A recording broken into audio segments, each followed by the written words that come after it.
presentation of Fox Sports. We are Fox. We are Ohio. To the victors go the spoils. This afternoon, the Cleveland Indians raising their 9th American League Central Division Championship banner. Back-to-back titles for the Cleveland Indians.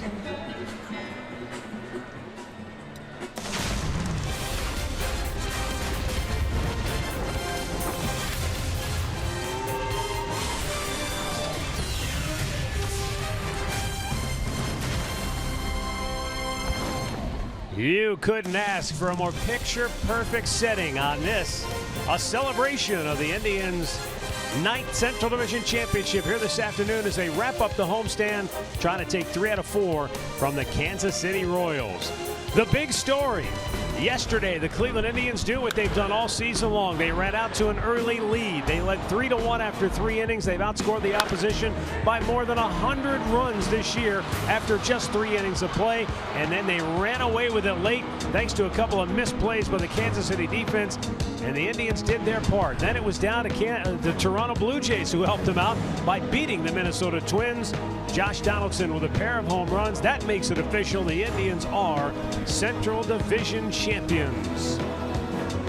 Well, hi again, everyone. Matt Underwood alongside Rick Manning. We're ready to celebrate. Glad to have you with us. But there is still business to take care of, and that's Corey Kluber on the mound today, trying to win the series for the Tribe and trying to take another big step toward winning a Cy Young Award. Well, Corey Kluber has been lights out all year, as we know. The most consistent pitcher we have ever seen. Consistency with the command, the control, just everything and every way he goes about it. And when he takes a mound, you expect him to go 8 innings, if not 9. He has 5 complete games on the year. He has 3 shutouts on the year, and he just continues to roll, coming off a very good start against the Detroit Tigers. And he's going up against Chris Sale for the Cy Young race. Kluber's not worried about that. He's worried about every time he takes a mound, he goes out to win, and I guarantee by the end of the year he will have that Cy Young in his trophy case. Well, he's got a game bunch from Kansas City that will oppose him this afternoon. The Royals still clinging to their very wild card playoff hopes. We'll be back with today's first pitch. We'll also check in with Andre Knott, who has some reaction from the Tribe clubhouse upon clinching the Central Division title, next.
It's fun day wrapping up the homestand. The Indians wrapped up the Central Division title last night. A little unusual in that they won, but the Twins game didn't end for several hours after that, so really no time for a celebration yesterday. But this club is ready to pop some champagne here this afternoon. Let's go down to Andre Knott. Well, thank you, Matt. And you said the circumstances are a little different than it is for most teams, but this team will celebrate. And maybe our favorite Hear Right sounds of the day, the game, come today, as we're going to hear from Francisco Lindor, Jay Bruce, and Terry Francona on winning back-to-back AL Central crowns. An accomplishment for sure. You know, obviously in a perfect world, you win a game that has you clinch, then the celebration happens, but we'll take it any way we can get it, so we're excited about it. And try to continue, because we're not done, you know, try to continue to play at the highest level and do our thing, you know. We're here for to play the last game of the year. You're going to see guys get some days off as they need to, but whoever's playing, you play the game the right way, and you know, you don't cruise, you play the game right. That way, you don't have to worry about turning on a switch or turning it back on or turning it off. Yeah, Rick, I don't think we'll have to worry about the Indians sort of cruising into October.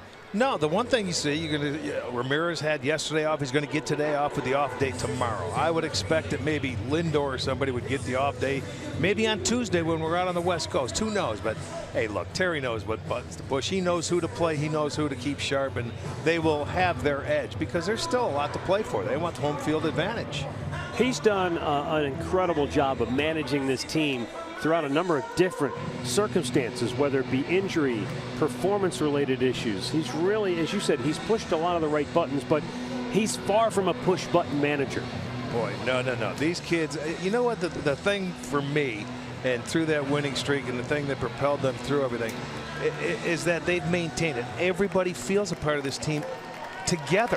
You know what I'm saying? There's no one, nobody's any more special than anybody else, and they believe in each and every individual they have in that uniform. Truly has been a team accomplishment, and we'll talk about this as we go along today, from the top of the organization all the way down to the very bottom. Well, Corey Kluber ended up starting today's game. He will be our Northern Ohio Honda starting pitcher. Nobody better to have on the mound than this guy. Closed out a homestand, their longest of the year, which was 10 games. They're 8-1 going into their final game. So they ended it in style here. They had a chance to clinch it home, and they will celebrate it today. So Kluber looking for win number 17 to take the lead in the American League. There's about 5 or 6 pitchers tied. And Kluber's been so good this year. He's looking for his 10th win at home. He's 9-2 with a 1.93 ERA. The numbers go on and on with this guy. But we know one thing: when he goes out there, you're going to get his best, and it should be deep into a ball game. Ned Yost starting lineup for Kansas City today, brought to you by Hankook Tires. Whit Merrifield is going to lead it off. Melky Cabrera will bat second. Eric Hosmer is hitting third. Then Brandon Moss moves into the cleanup spot. Chesler Cuthbert is in at third base, batting fifth. As you see, Mike Moustakas getting a day off. Paulo Orlando is in center field. Lorenzo Cain also getting a breather. Alcides Escobar will hit seventh. Alex Gordon is eighth, and Cam Gallagher behind the plate, batting ninth. Well, let's check out that Indians defense, brought to you by Ram.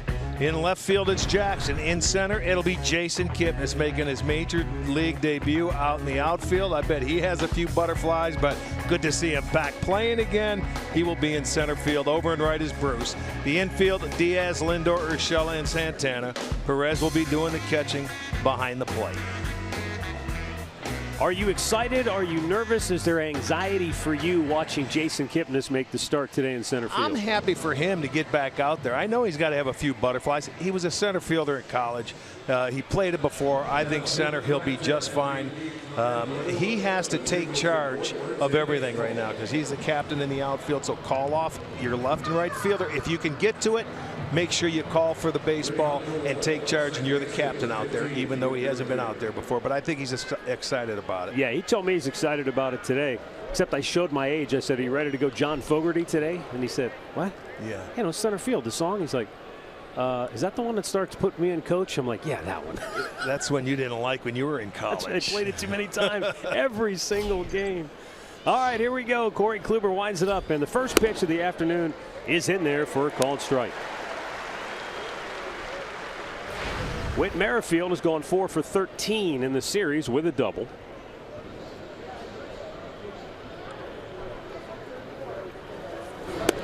Low and away, 1 ball, 1 strike. Kluber's only made 1 start this year against Kansas City, and it was a win. He went 5 1/3 in Kansas City. Remember, that was the game he got hurt running to first base. Yeah. And had to come out of that ball game. Well, you look at Corey Kluber, and I know we talked a lot about his resume, if you will. Tied for the league lead in wins. He's second in strikeouts.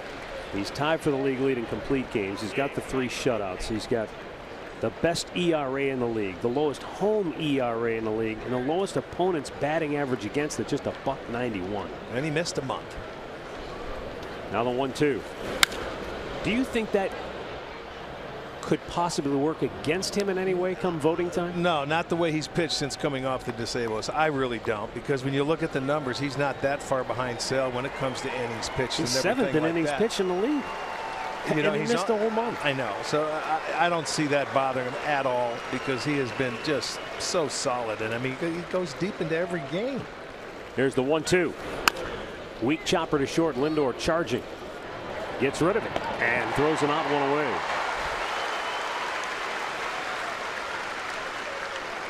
Well, our storylines today brought to you by Wayside Furniture. So what's left for the Indians? It's trying to secure home field advantage throughout the playoffs in the American League. And they're currently a game better than Houston in the loss column. And Corey Kluber, of course, trying to take over the league lead with his 17th victory.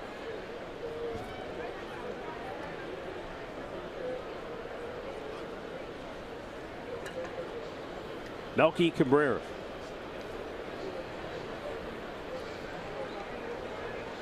Switch hitter has gone 3 for 13 in the series, and he's way out in front. Well, here's a guy that has really put up as good numbers against Kluber as anybody. 19 for 39 in his career, 487 batting average. I don't know what it is about the Cabreras, the one in Detroit and the one here. The 0-1. Chops it foul. It's 0-2. And I'm sure that fact is not lost on Corey Kluber himself. You know, whether it's going back and looking at some of the at-bats he's had against Cabrera, whether it's taking a look at changing up the sequencing. Corey is a very astute pitcher, and I'm sure he's at least taken a look at it. I'm not saying he's wasted a ton of time focusing solely on one guy. The 0-2. Just a bit high.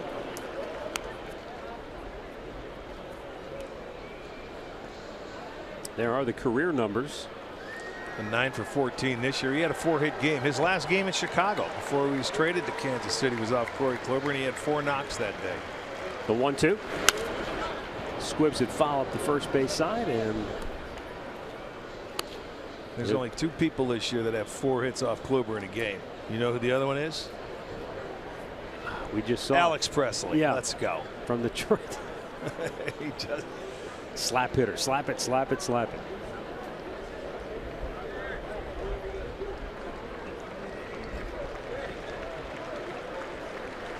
Now Kluber's 1-2. Just missed outside to even the count. Well, he's going to shoot for that backdoor breaking ball, and he misses off the plate. That was the slider outside.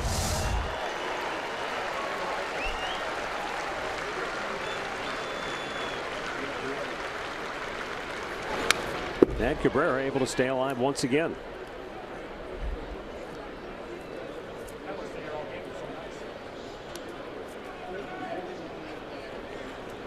Cabrera has not been in a real good groove offensively. Just 5 hits in his last 36 at bats.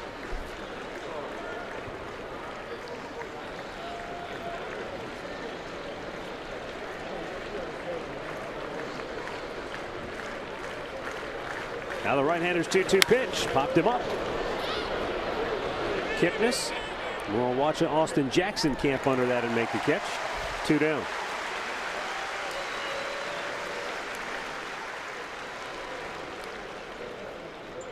First baseman, number 35, Eric Hosmer. It's going to bring up Eric Hosmer.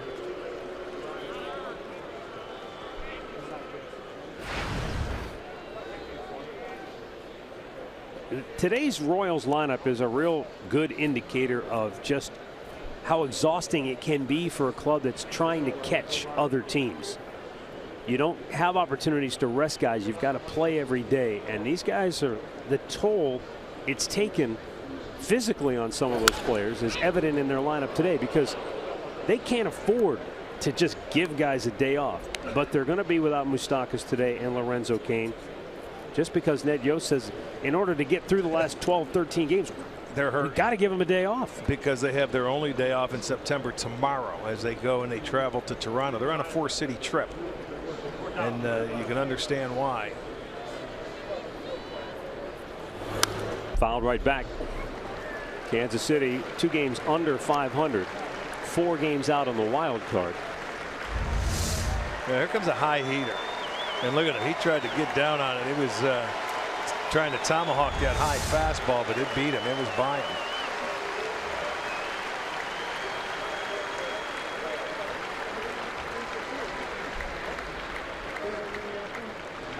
And the 0-2.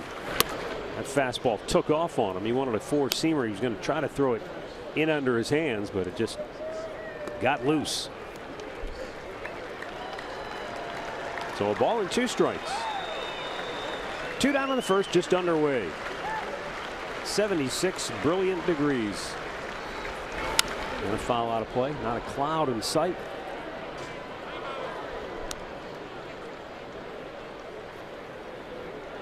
It's been a spectacular homestand, really, when you think about it. Weather-wise, it's been ideal. Oh, it's been perfect. Great to see Terry Francona before the game pay tribute to the fans and the energy, the passion that they've brought, especially on this homestand. There's the 1-2. A bit high.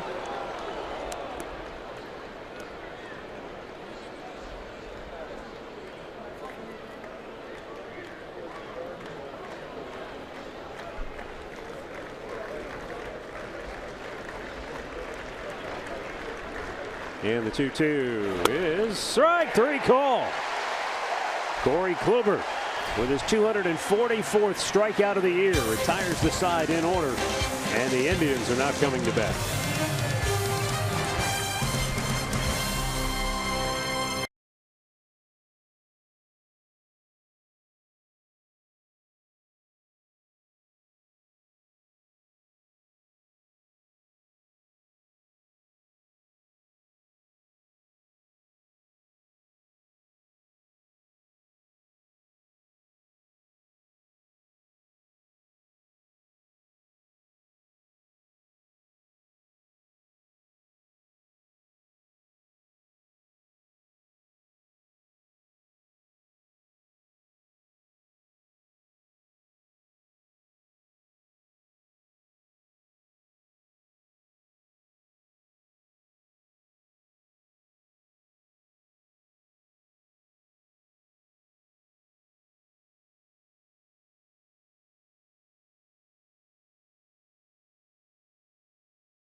It's time for the Indians to try and get on the board. They're going to have to do it against Danny Duffy, the Northern Ohio Hyundai starting pitcher for the Kansas City Royals. It's been a while.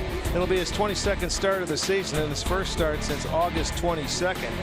He was on the DL with a left elbow impingement, and he will be back going against the Indians. He's made 2 starts against them this year. The Indians starting 9 for Terry Francona, brought to you by Progressive Insurance. Francisco Lindor in the top spot. Then it's Austin Jackson and Carlos Santana. Encarnacion, Jay Bruce, and Yandy Diaz in the middle. Jason Kipnis, Roberto Perez, and Gio Urshela round it out.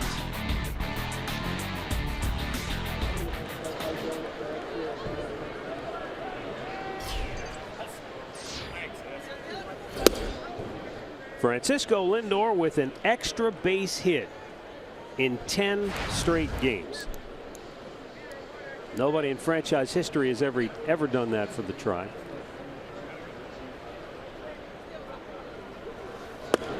Missed in off the plate.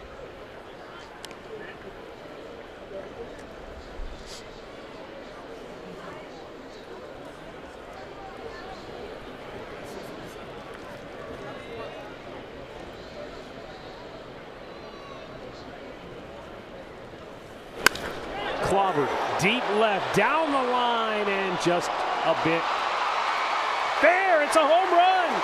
Ted Barrett waiting, keeping us all in suspense, and then pointing at the last possible moment. Home run, and the Indians are out in front 1-0. Well, there's that extra base streak. It's now 11. I saw Lindor at home plate. He pointed fair, and there was no call on the field. He stood at home plate, and then he started to point fair, and they may take another look at it, but he circled the bases for his 31st home run.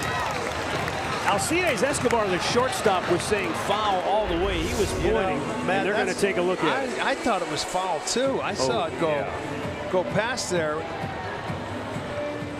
Watch the baseball, and if you see it go in front of the pole, then it's foul, and it does. It never hides behind the pole. I was kind of shocked to see Ted Barrett point fair at the last moment, but you know, sometimes the guys that's closest to the play, they have a harder time seeing it, and that seemed to be the case right there. But I'll tell you what, that I wouldn't be surprised to see Lindor come back. He got a free run around the bases. Well, Lindor just missed his 31st home run of the season yesterday with a double high off the wall and left, and now he just missed a home run on a ball that looks like it's clearly foul in front of the pole. The call on the field, though, is a home run. We'll see what the replay guys say in New York. Oh, they'll bring it back. They have to overturn this.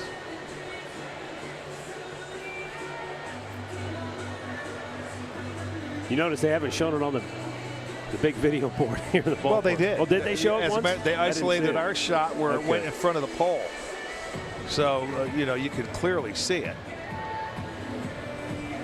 I really am surprised it's taken that long. Frankie just sitting down waiting. He's sitting on the top step. Well, let's wait and see. He's either has 31 or he's foul ball. I thought he said touchdown. I thought it went for 6 points. It is Sunday. Yeah, I know. So it is a foul ball, and they did get it right. And you watch that ball go in front of the pole all the way. Good shot, boys. It's a foul ball. I was watching him, and when he said fair, usually the hitter knows, and he was standing at home plate. So now the count is 1-2. Chopped up the middle. What a grab by Duffy. Yeah, Duffy takes a base hit away from him. Coming back out there and acting like a cat. Check it out, real speed. Boom. That ball was by him. He ends up snagging it. Nice play. Help your own cause. Yeah, from potentially being down 1-0 to retiring Lindor to start the game. And now Austin Jackson.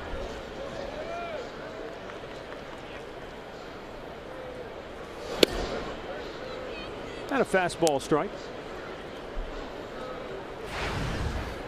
Austin Jackson in his last 47 games has collected 55 hits.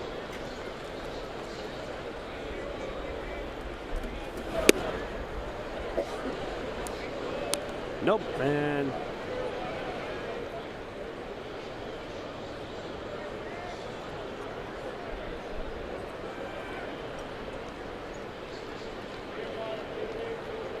oh, 0-2 the count, and the pitch now is a little high.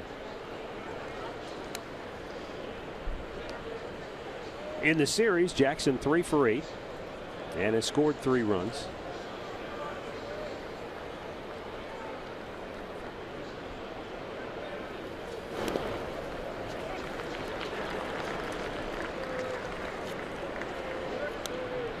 The veteran showed his ability to still leg it out yesterday with that base hit up the middle. He went to second on the throw home, and when the catcher threw it into center field, he just kept on going all the way around.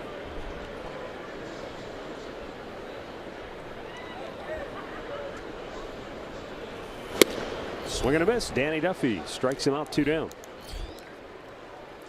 Let's check out the Royals defense, brought to you by WB Mason. It'll be Gordon in left field. Orlando gets the start in center in place of Kane today. Cabrera over in right. Cuthbert at third. Escobar at short. Merrifield at second. Hosmer is at first, and Gallagher doing the catching.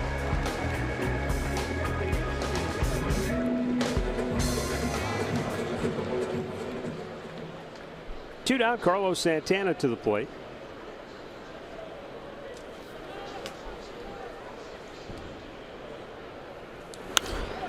Back out of play. Santana has really swung the bat well on this homestand. Going 11 for 28. That's a .393 average, and he's drawn 7 walks. Well, as he always does. That is a constant for him, drawing the walks. But he's had a heck of a second half.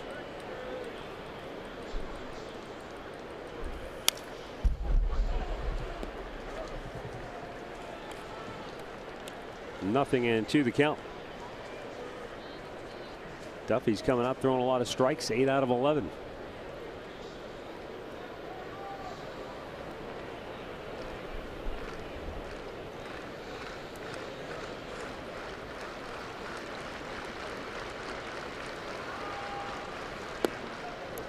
An off-speed pitch missed low. 1 ball, 2 strikes.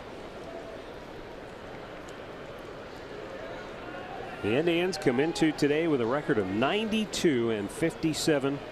Winners in 23 of their last 24 games. In the dirt.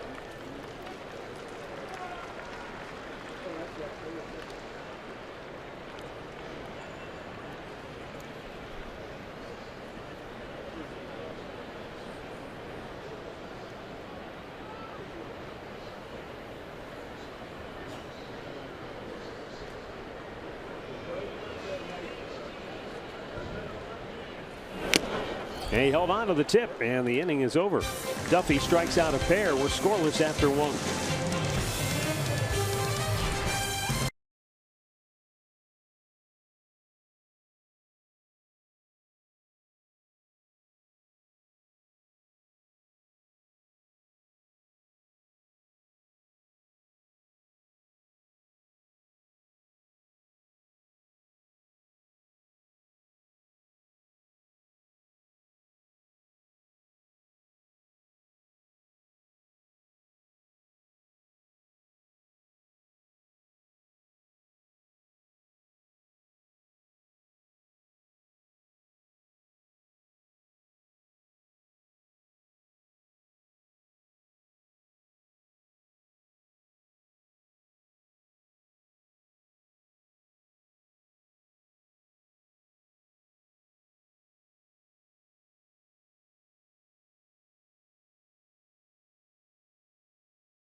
No score, second inning. Court Barry Tripp, the venerable member of the Indians Baseball Information Office, stopping by to let us know all the hot music acts that will be playing in and around the Los Angeles area while we're out there.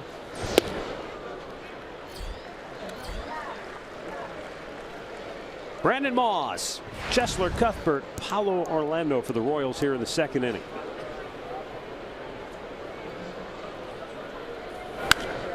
Popped up foul, back out of play. 0-2 the count. Moss has tried to do his part for this Kansas City outfit here down the stretch. In 14 September games, he has driven in 13 runs.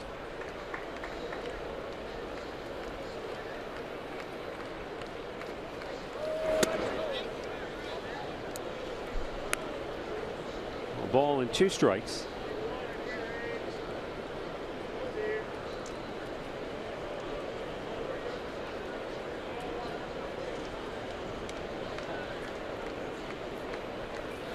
And he struck him out. Back-to-back Ks for Kluber. 1 down in the second. Let's go down to Andre Knott. Well, first of all, I want to know about the music that we could hear out in California. Courtberry Tripp didn't make that trip over to me. For the Royals, you guys talked about this a little bit in the first inning, but in hearing from Ned Yost in pregame, really he feels like this is the last time he can get a rest for the main 3 guys that are sitting out today. Moustakas' knee is bothering him a little bit from Yandy Diaz sliding into it yesterday. But with tomorrow off in Toronto, he's hoping they can make a run. That's why he sat the main 3 guys in Moustakas, Perez, as well as Kane. He basically hopes they can get one more run out of those guys when they get in Toronto on Tuesday. Rick, they've almost put themselves in a situation where, realistic or not, they almost have to win out. You know, when you're 4 games back. And how many teams in front of them? You're right. Yandy Diaz cuts it off and throws out Cuthbert, and there are 2 down. Well, they've got the Angels, the Mariners, and then of course the Twins who they're chasing. Yeah, and they're on the road 34 and 39. So they leave here. They've got 3 in Toronto. Then they go to Chicago. Then they got to stop in New York before they head home for a makeup game against the Yankees. So they have to. You're right. One last ditch effort, but never count them out because they will play until the final out is done. There's Paulo Orlando.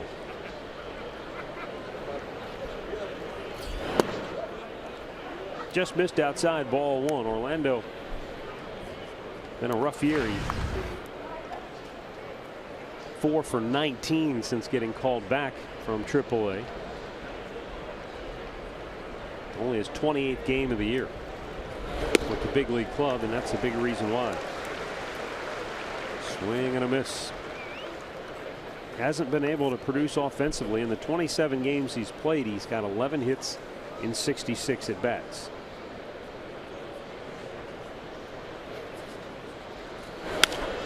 Towering pop-up might be playable here. Santana drifting over toward the seats and makes the grab.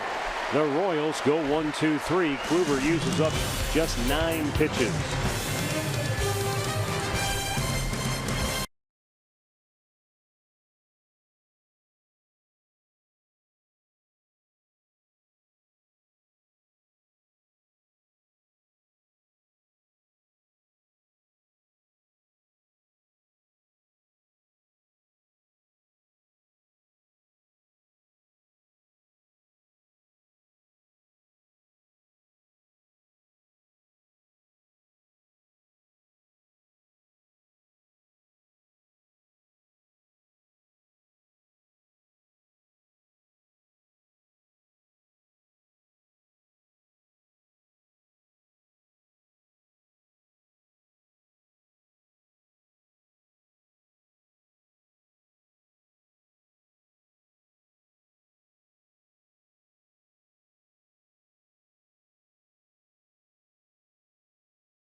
the Indians. Edwin Encarnacion, Jay Bruce, Yanni Diaz coming up.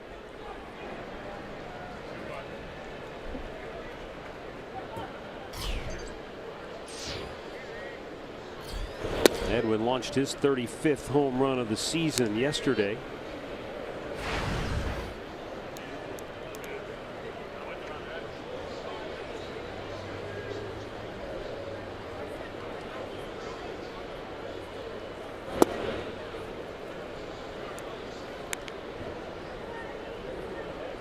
I know he's primarily been the DH, but does even he need a day off down the stretch here or two? Yeah, you can get him some, absolutely. You know, just to sit back and just relax for a day or two. Look, when you talk about this team, this is what made it special. You have 4 guys at post every day. You've got Ramirez, you've got Lindor, you've got Santana, and you've got I mean, that's the 4 spots in the lineup that do not change. And, you know, all the other pieces can come and go, and Tito works his magic. But absolutely, everybody, there you go. Oh, just missed us. Boy, just to the left. He went to straightaway center yesterday, late in the ball game. That was their 8th run. And when he gets it, he knows it right off the bat, right out into the cameras.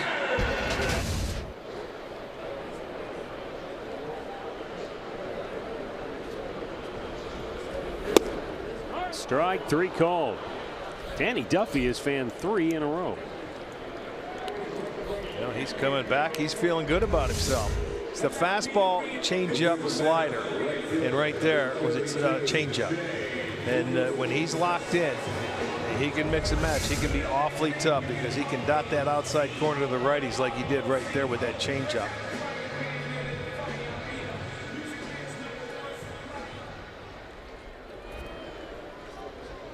Now Jay Bruce.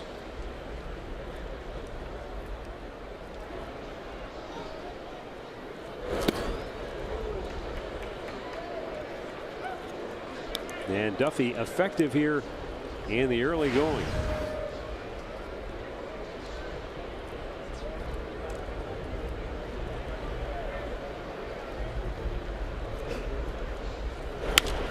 Ground ball to first. It's over the bag and fair. Hosmer with the long flip, 2 down.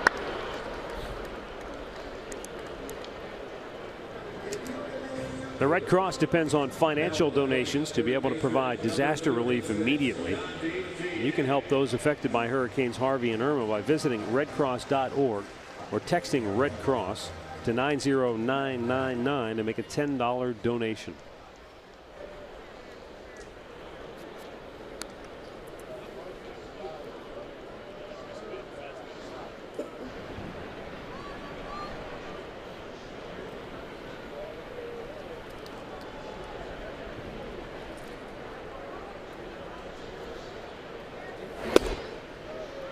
Yandy Diaz takes a strike.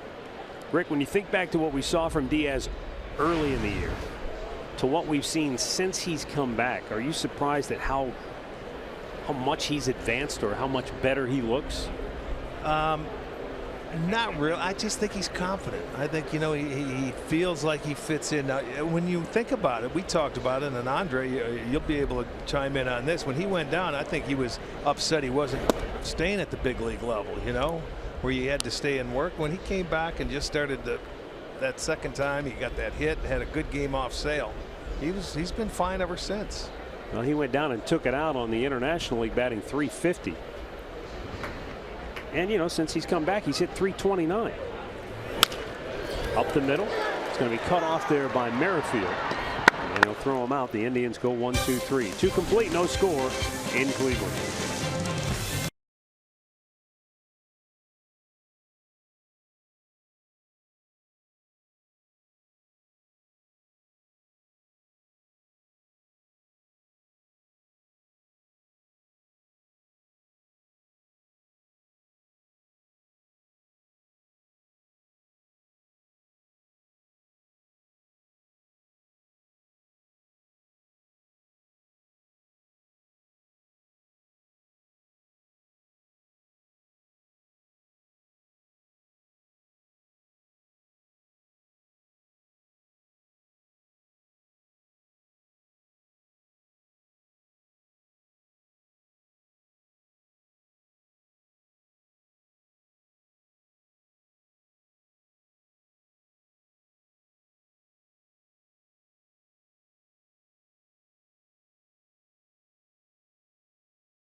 #1 mobile app for live Indians baseball. You can stay connected with fully customizable experience. You get home screen icons and app features, as well as game day, live game video highlights, radio broadcasts, and more. Download MLB.com at bat today. Third inning, bottom third of the order due up for Kansas City. Alcides Escobar to lead it off. He's picked up a hit now in 5 straight games, going 8 for his last 19.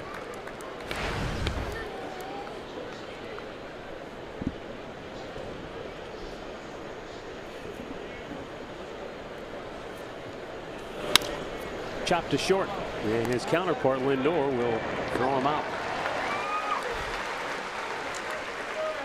Let's go down to Andre Nutt. Jason Kipnis is making his first major league start in the outfield and center field. And when he came out of the dugout to go warm up, he went to Terry Francona. He goes, "You sure about this, Skip?" They both laughed, and Tito said, "I'm sure of it. I want you to go out there, have fun. Don't worry." The one thing in talking to Chris Antonetti this morning that they're going to look at over the next 13 games with Kip in center field, route efficiency. And here's the big one, and I wanted to talk to you about this, Arch. They want to see him go back on the ball to the wall. They feel like that's going to be the hardest thing for him to get used to. After playing second base for so long, they like how he goes right to left, but they're worried about the ball hit right at him and the ball back to the wall. The two concerns they have. We'll see if he can take his eye off the ball, really. Right. And that's going to be the key, is the first couple of steps, getting his shoulders, his hips lined up in the right direction so he can get back there. But I'll tell you what, Andre, we don't have a lot of pitchers, they're good pitchers. They're ground ball pitchers. They're strikeout pitchers. First batter to reach today is Alex Gordon on a hit by pitch. To that point, Arch, the Indians are, I think the numbers, 45% of pitches that are hit are ground balls, which helps them. And then I think the balls hit to center field in the research we were able to do, 24%. So we're 24th in Major League Baseball in balls hit to center field.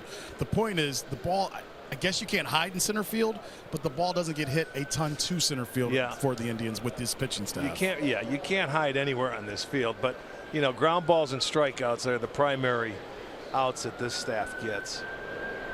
Well, the one good thing is they have 13 games to try to get him out there, and Tito says he's going to play him as much as he possibly can and hope that hammy feels good and he can get his swing going and have another option come to play. I'm really looking forward to it, man. He should be out. I guarantee you he's having fun. He's got nothing to lose, and you go out there and it's a new position.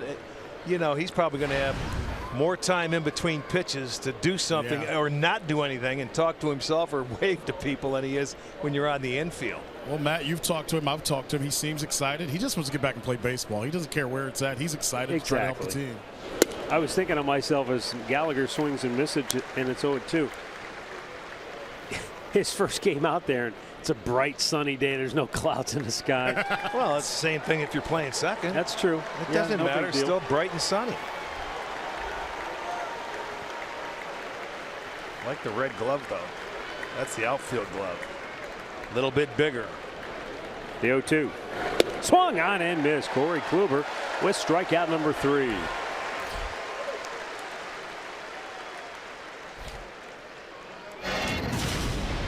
Injury report brought to you by the attorneys at Elk & Elk. And so with Kipnis back in the lineup, Lonnie Chisnall still resting that calf injury. He's going to miss probably 4 more days, maybe. Michael Brantley, Bradley Zimmer.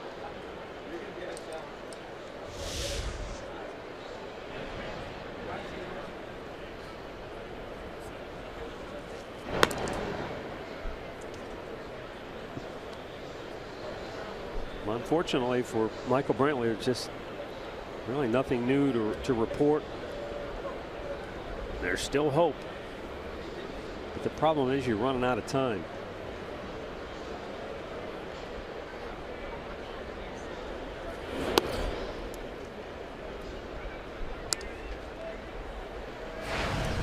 Whit Merrifield grounded out his only time up.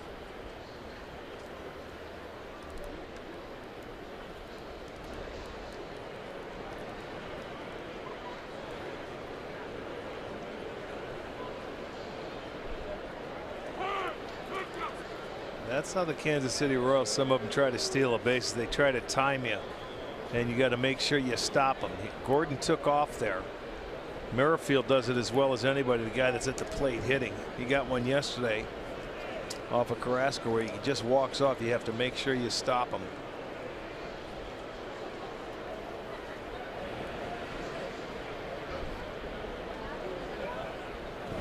Swung on and missed. It's 1-1.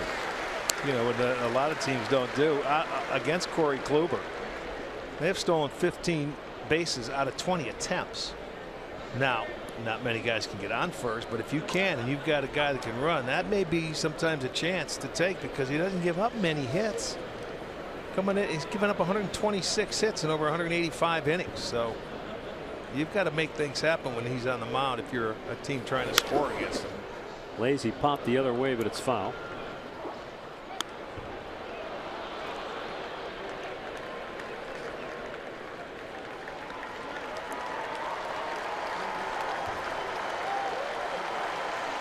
No score, third inning. And this, what appears to be capacity crowd, looking for another Corey Kluber strikeout. There were only a few hundred tickets left available this morning.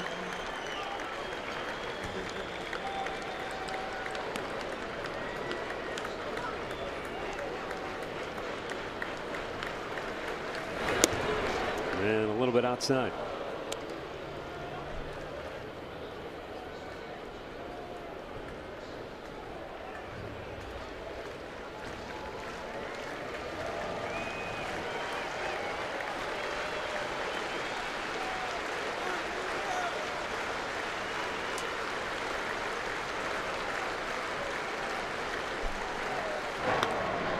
And I just received word that today's game is indeed officially a sellout. 12th sellout of the season. You've got to go back to 2001 when they sold out 34 games. And the last time they had as many as 12 in a single season. Now the 2-2 and a little high, full count. Good pitch to back him off the plate. He's trying to go high fastball. No score, third inning. Royals with a runner at first and 2 down.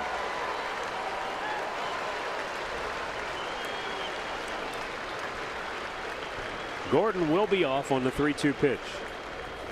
Swing and a miss. Kluber strikes him out, give him 4 on the afternoon. Scoreless middle of the third in Cleveland.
Field, bottom of the third, and the bottom third of the Indians order due up here.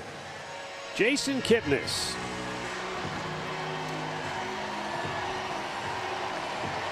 It's a nice ovation from the crowd. They've been waiting to see him get back in the lineup.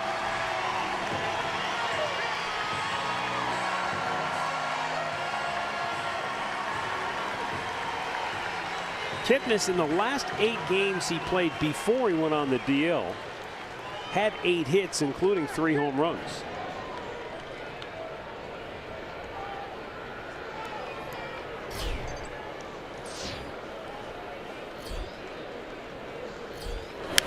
They had a foul right back. Boy, he was jumping on that first pitch. Well, get the first pitch fastball. Why not?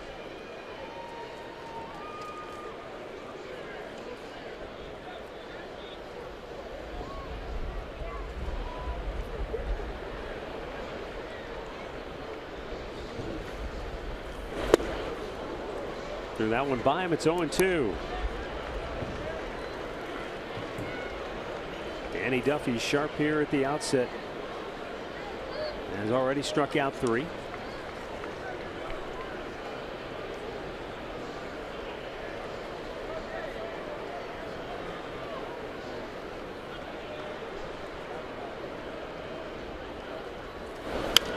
And out of play.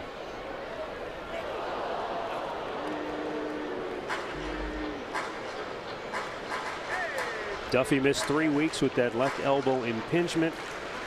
Also missed time with a strained oblique.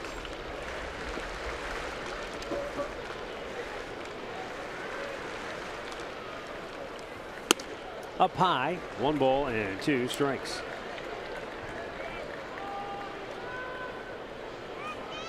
Yeah, Danny is 2-5 in his career against the Indians. 0-2 this year in his 11th career start.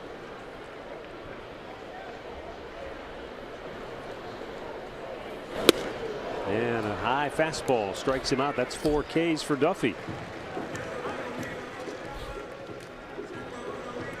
Well, purchase 2018 season tickets now to unlock access to all of this year's postseason games. That includes the World Series. You don't want to get shut out? Visit Indians.com/season tickets.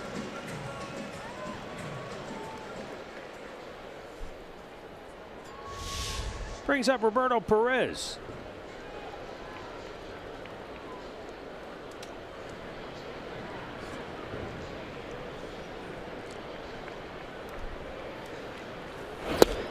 Offensively, it would appear that Roberto is peaking at just the right time with the season winding down, getting ready for an October run. The last 16 games, he's hit .348. And in those 16 games, 5 home runs, 4 doubles, 18 runs driven in, and that one's straight back. Well, this is the 7th count out of 8. 0-2, 1-2 for Danny Duffy. He's come back. He's sharp. His breaking stuff looks really good. The slider, changeup's in effect, and he's throwing 94. Good fastball to go with it. So doesn't surprise me. He already has 4 strikeouts. He's been a hit almost every Indians hitter. Sometimes a DL stint late in the season is beneficial for a pitcher.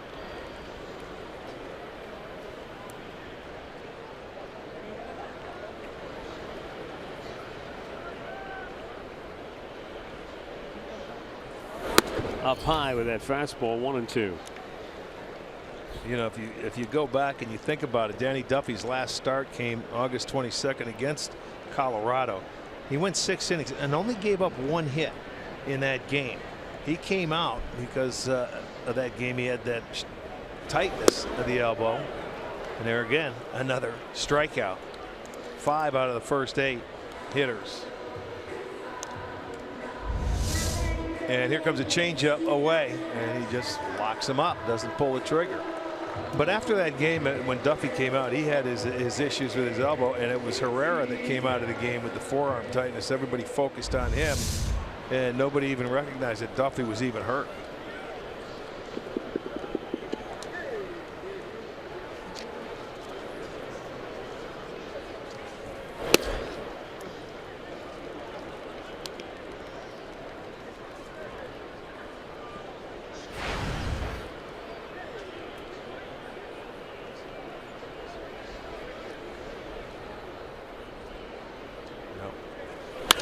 Urshela, ground ball right out. Escobar, and it goes through the wickets.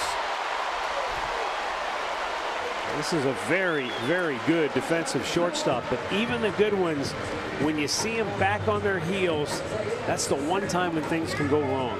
Yeah, you don't really get that that ball in your glove, and you know, you can see he let it go deep in there, and he couldn't field it. It'll be an error. And coming into the game, both Kansas City and the Indians were tied with 69 errors apiece, and that's number 70 now for the Kansas City Royals.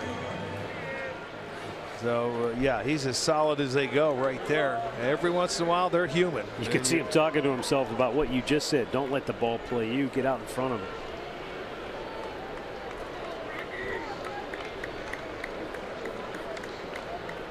Well, Duffy's going to try and just pick his shortstop up. Lindor with a fly ball to center field. He did just that. And Orlando will make the catch. We've played 3. No runs, no hits.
Stay tuned later in the game for Miller Time, brought to you by Miller Lite. Boy, look at all those seats filled up. Capacity crowd here today on the final game of the homestand. Indians will head west for 6 and then back home for 6 more to wrap up the regular season. Cabrera with a liner to right field. Jay Bruce takes care of that. 1 pitch, 1 out. Stat of the game brought to you by Buick. The Indians with 9 Central Division championships since they realigned everything. The Yankees have the most, the Braves right behind them, then the Cardinals, and then the Cleveland Indians now with 9.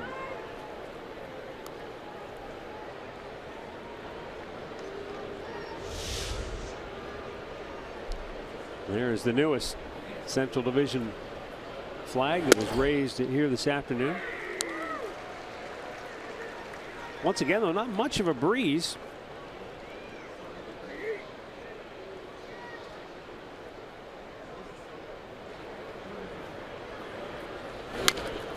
Slowly chopped. Kluber off the mound. Juggling act, and he takes it himself. Yeah, after it went off his chest, sometimes you have a tendency to maybe panic a little bit and your hands tighten up, but he made it. He ended up catching it on after that ball jumped out in front of him. Here you go. He's rushing over. There it is. Almost got him in the chin as well. Make the play, get the out. Kluber rivaling Mr. Smile with a wide grin after that one. 2 down now for Brandon Moss, who struck out his only time up.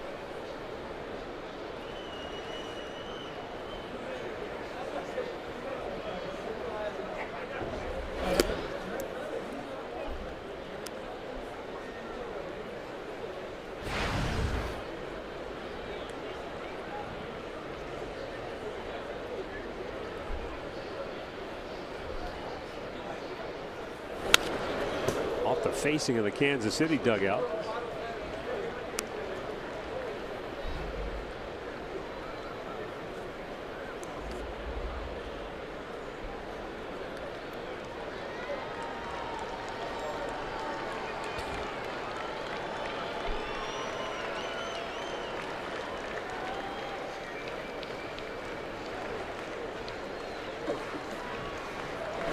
And a foul right back. Send up some birthday wishes. Francis Walker of Cleveland is 99. Chuck Garman of East Canton is 90. Ray Davis of Parma is 90. Bernita May of Copley is 90. Herman Bauer of Mansville is 87. Happy birthday to you all. Youngster Bobby Ray of Ashland celebrating his 76th birthday. Youngster, that's right. And Ralph Beer of Ontario, Ohio, here today at the park with his family celebrating his 80th.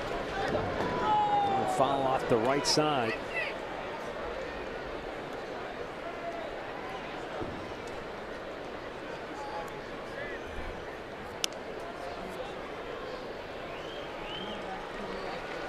Corey Kluber trying to retire Brandon Moss and make it a third 1-2-3 inning out of 4 so far today.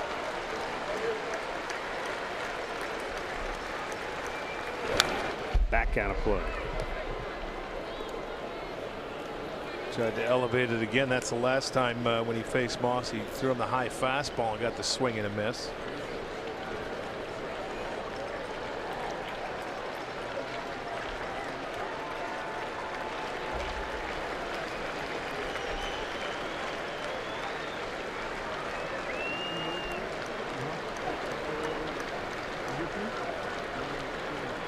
The 1-2.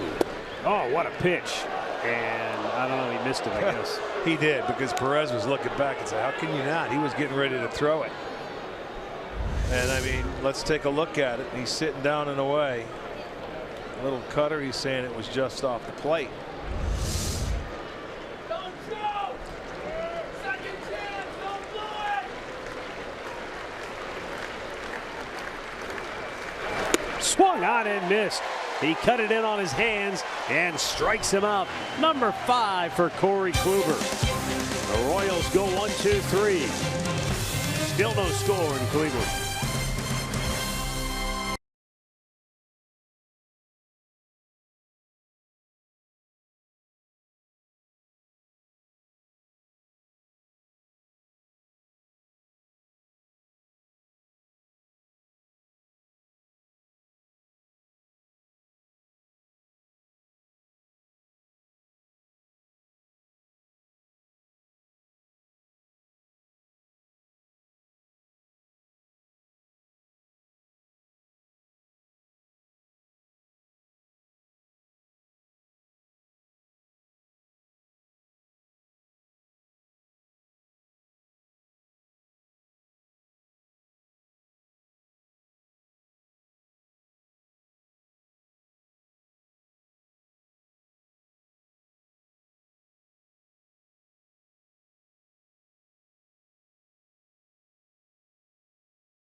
Drama and thrilling plays. The 2017 Major League Baseball postseason begins October 3rd. Go to MLB.com/postseason for a full schedule.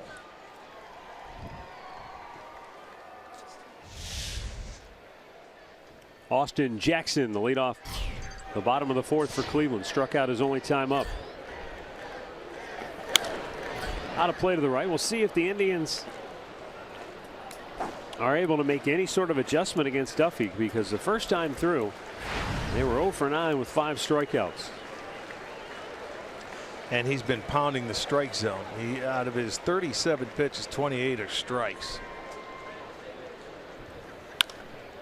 Now ball to the right side, and a nice play by Whit Merrifield, but his wide throw pulls Hosmer off the bag, and the Indians have their leadoff man aboard. Yeah, Merrifield's going to be upset. He was able to get to the ball, and he played the hop nicely, but as he was going away from the play, he had to stop and turn. And you know, you can't really plant, and the throw brings him. You see that foot got stuck, and he throws Hosmer, takes him off the bag, and Jackson's going to get I don't know if it's a base hit or an error. That'll be an error. My guess is what the official score is saying there is that in his estimation, Merrifield had time. He got to the ball to set and make a better throw than he did. I'm thinking that 1 foot he went to push, you know, and turn on, might have got stuck on him a little bit, and he didn't get the arm out in front of him. Santana, high fly ball left field. Gordon back on the front edge of the warning track. 1 away. Boy, he just missed it.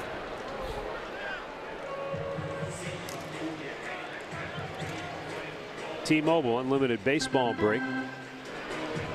How about Parker Bridwell last night? 6 shutout innings, 7 strikeouts. He's 16-2 on the year. Well, no, the Angels, you know, they're 16-2. Yeah, in his starts. They've been looking for starting pitching. Well, this guy has risen to the occasion. The Indians will see him on Thursday.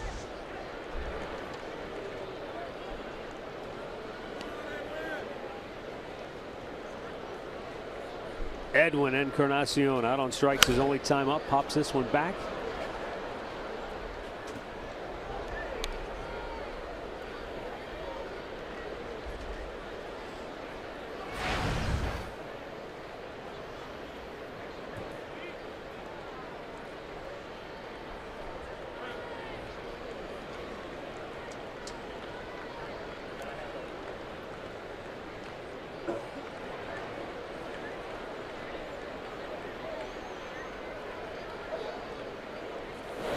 Down low from Duffy, and it's a ball and a strike.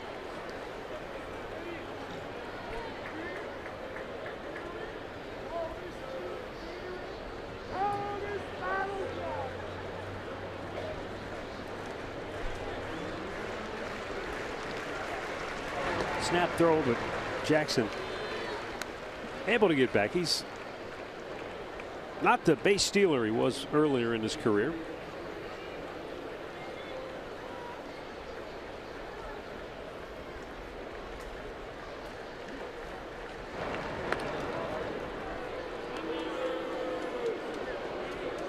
He has attempted 3 steals this year.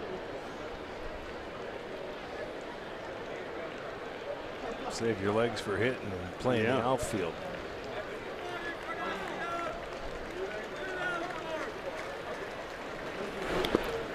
Bounced it. Nice block by Gallagher to keep it out in front. Not allow Jackson to get himself into scoring position. It's the first slider I've seen Duffy bounce today. First 2-1 count too that I can remember.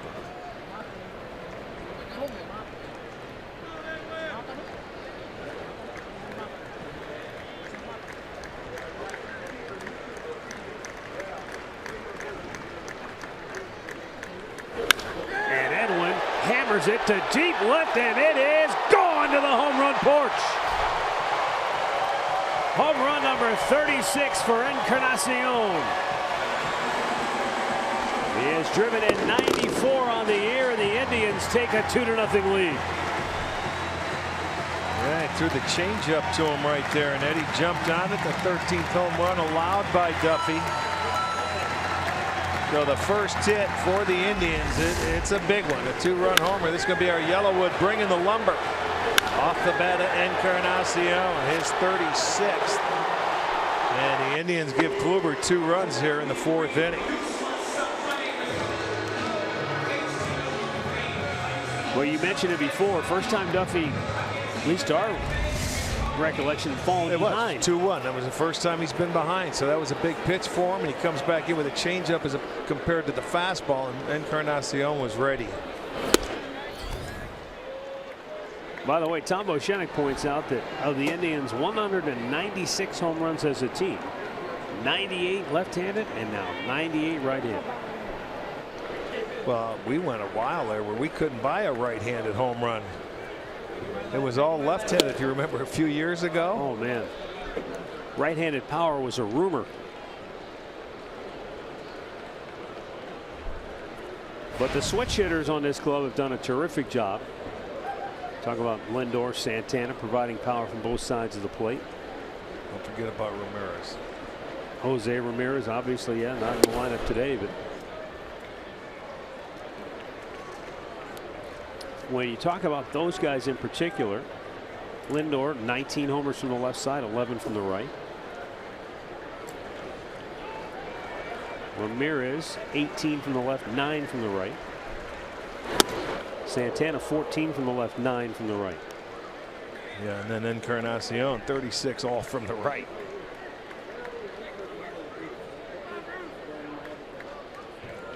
Two to nothing now here in the fourth.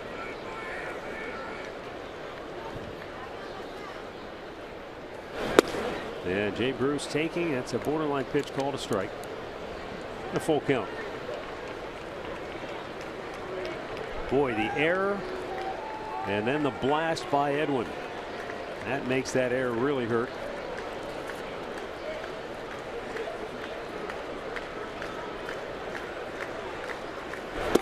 And strike three called, and that's a half dozen Ks now for Duffy. 2 down in the inning. Well, this one's going to be downstairs, and that's a nasty pitch at the knees, away. A good a tracer, a heater, boom. That's a nasty pitch. That one there is a hitter. You walk back. They're saying I couldn't hit it, so you tip your cap. Made a great pitch.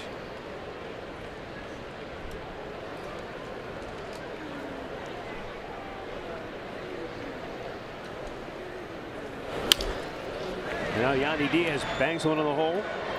Nice backhanded catch by Escobar, and he'll throw him out to end the inning.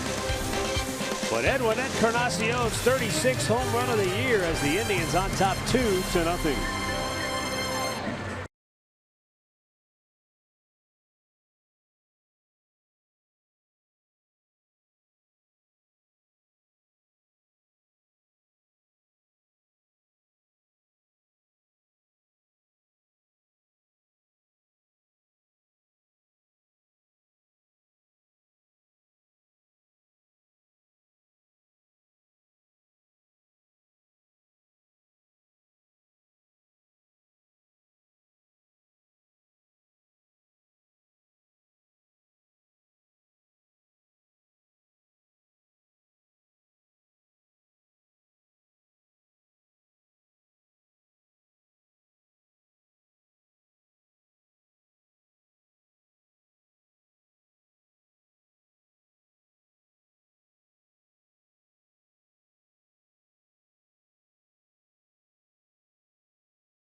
Indians baseball is brought to you by Levin Furniture. For the best deals on furniture and mattresses, shop Levin's. And by your Northern Ohio Honda dealers. Made in Ohio, Ohio proud.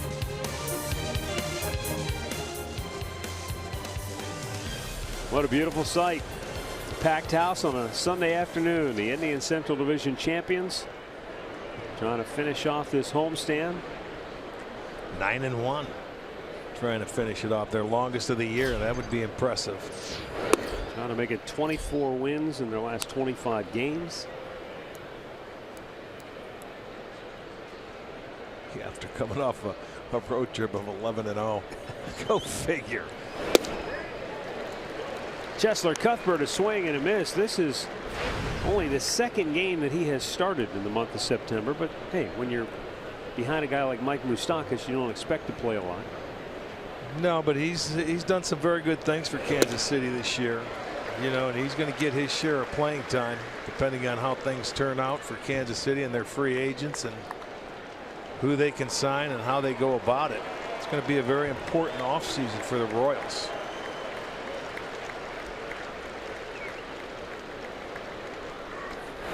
Swing and a miss. Corey Kluber has struck out a half dozen Royals with one out here in the 5th inning. Well, and it's breaking balls, and he threw 3 of them.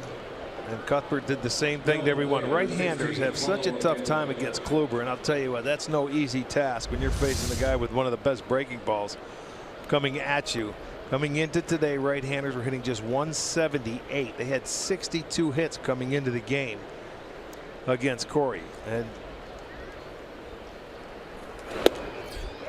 when he gets that pitch going, like he has it locked in right now, you're in trouble.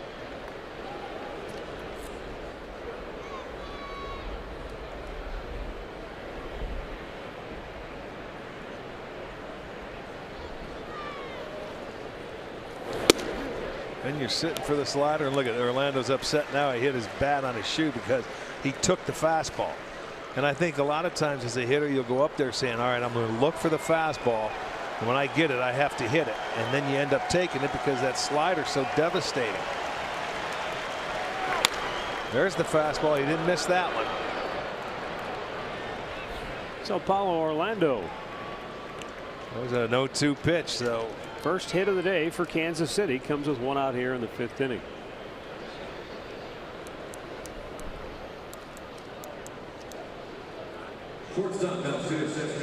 Now there's a look at what Kansas City and Dayton Moore have to deal with at the end of the year. Their general manager. You talk about some big names and some guys that have meant a lot and have grown up together in that organization. Come through the minor leagues with Hosmer and Moustakas. Escobar came over from Milwaukee, but I'll tell you what, there's some big names that they have to talk to. Nice pick. Here's a question. Out of those names you guys just had up there, which one, Arch, Matt, do you guys feel like, I don't know, is the most important for them to try to keep, or is there one? I would think Hosmer would be the most important, but I think he might be the first one to leave. Right. Well, I think Moustakas, you just don't get a third baseman that can hit 30-plus home runs and play D that Moustakas plays either. There's some really good players. I don't know, Andre, because now you're talking about money, and we don't know what the finances are for Kansas City to deal with. And this guy plays every single day at shortstop. I get what you're saying. I just think it's a really difficult, situation to go into. And you're right. We don't know the money, but that's 5 important guys. No question about it. It really is. And they won't be able. I think if they could keep 2 of those guys, I think they'd be happy. But who knows? They may not. And again, the players have to want to come back and play, which I'm sure they do if they're paid. That might stay fair. It just went foul right as Santana got to it. Send out the rest of our birthday wishes. Edward Sipsek of Olmsted County is 85. Elmer Stidham is 80. Kenneth Scullion of Westlake is 77. Kenneth Russell of Perry is 77. And Carl Gessinger of Wadsworth is 75. Happy birthday.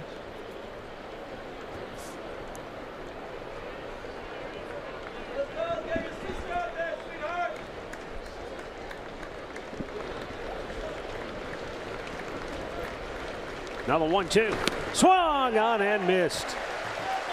The 250th strikeout this year for Corey Kluber.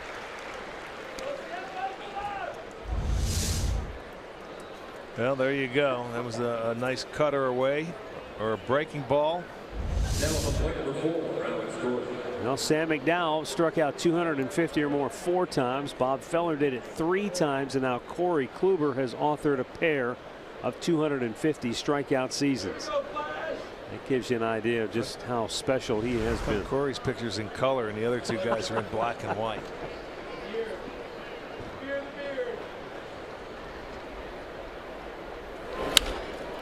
Alex Gordon pops one up left field. Jackson makes the catch, and the side is retired. No runs, a hit, a man left. 5 halfway through, and it's 2-0 Cleveland.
On a 2-run homer by Edwin Encarnacion in the 4th inning. And we go now to the 5th. And Jason Kipnis will lead it off.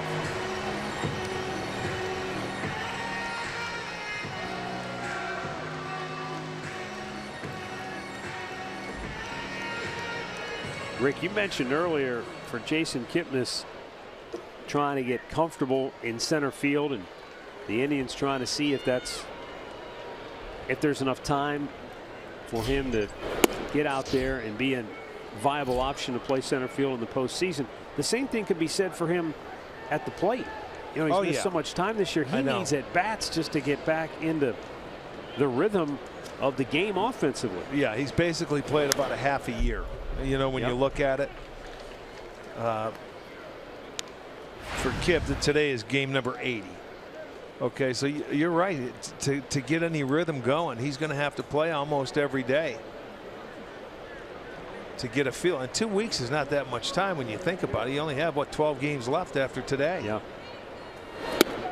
Out in front. And that's the toughest thing, is getting that rhythm at home plate and seeing the baseball and doing any damage. 7th strikeout for Danny Duffy. He's pitched well today. He's made one mistake on one of the only batters he's been behind in the count on. Yeah, that was a nasty slider. He's had very good off-speed secondary pitches. The slider, the changeup have been good, except to that one to Encarnacion. But I mean, it's magnified when you're pitching against a guy like Kluber, and the way Kluber's pitching, you know you can't give up many. There's Roberto Perez. And it's not that the changeup to Encarnacion was that bad. He happened to hit it out. It was the error that started the inning off, and you know, and he wasn't able to pick up his defense. He did the inning before.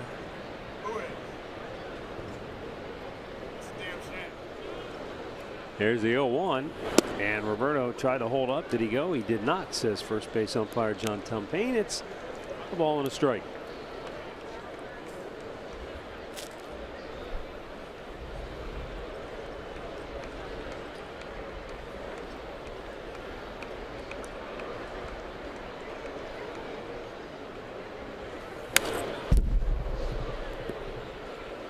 Fouls it back, and it's 1-2.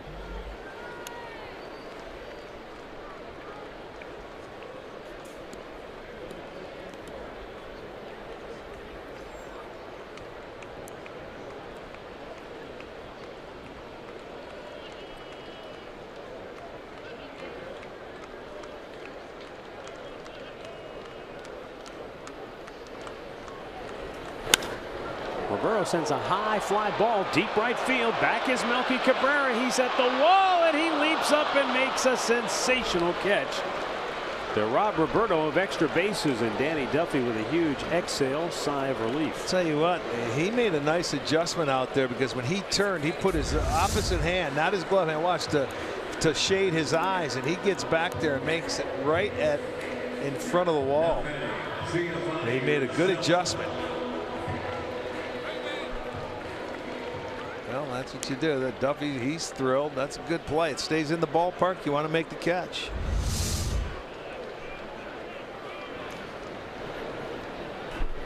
And with 2 down, here's Giovanni Urshela.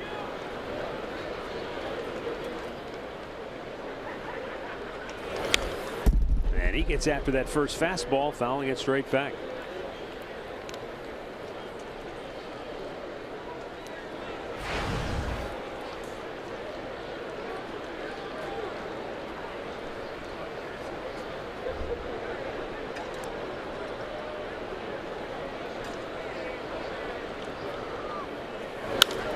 Pulls that foul. And Gio's in the hole. 0-2.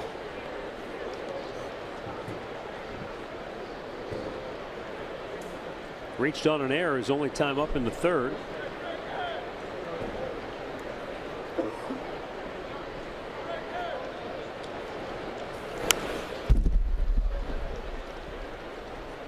His playing time is diminished a little bit here lately with Yandy Diaz swinging the bat so well.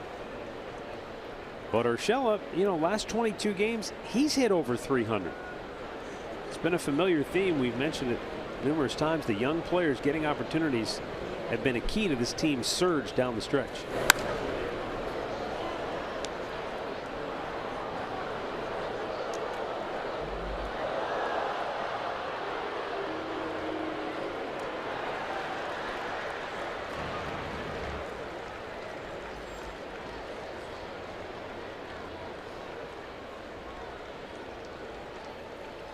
It's only been 2 hits in this ball game, and we're in the bottom of the 5th.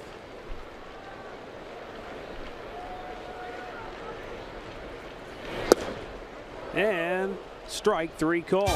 Danny Duffy has fanned 8 in 5 innings of work, but the Indians lead it 2-0.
Two nothing Indians on top. 6th inning, and defensively now Greg Allen has come on for Jason Kipnis. That was the plan all along for Jason to play 5 innings today. And they'll kind of move forward from there.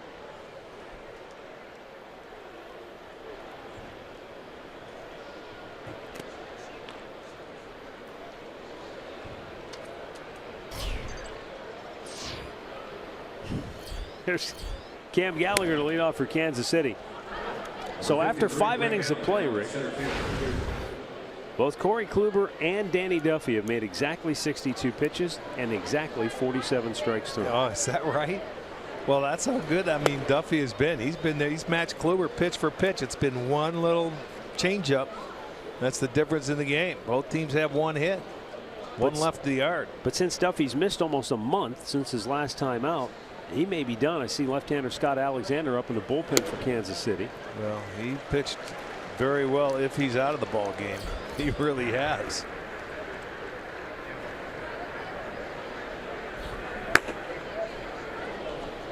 Cam Gallagher made his major league debut August the 6th. Swings and pops one in the air. Shallow right. In comes Jay Bruce. 1 away. In-game recap brought to you by your local Toyota dealers. It was a scoreless game with 1 out in the 4th with a man aboard when Edwin Encarnacion clobbers one to the home run porch for his 36th of the year to make it 2-0. And Corey Kluber with 7 strikeouts and 5 shutout innings of work so far.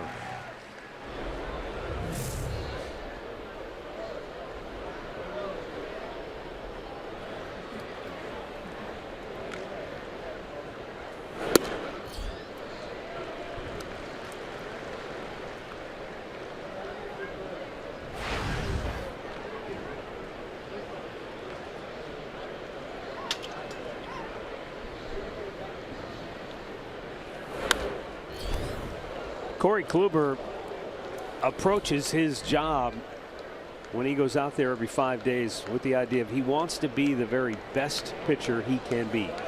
And if in accomplishing that the Cy Young Award is a byproduct of it, so be it. But he's not going out there ever thinking to himself, well, if I punch out 8 today, or if I don't give up any runs, I can win the Cy Young Award.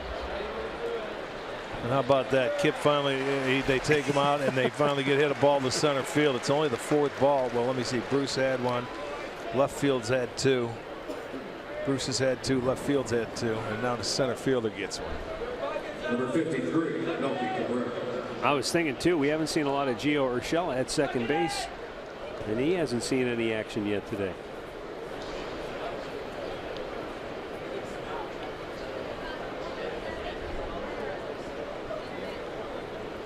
Well, be ready, because this guy, he finds a way to put the bat to the baseball. Last time out, he lined out to Bruce in right field. And there's the typical Kluber pitch count by innings.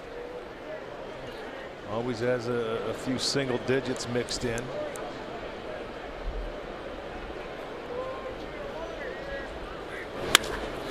To center field, Greg Allen makes the catch. Another 9-pitch inning for Corey Kluber as the Royals go 1-2-3.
Fans celebrating out at Heritage Park alongside the Frank Robinson statue, where the Indians lead it 2-0 in the Cleveland Clinic. Call to the bullpen has been made. Danny Duffy done after 5 innings of work. Nothing wrong with Duffy. It's just that he hasn't pitched in a month.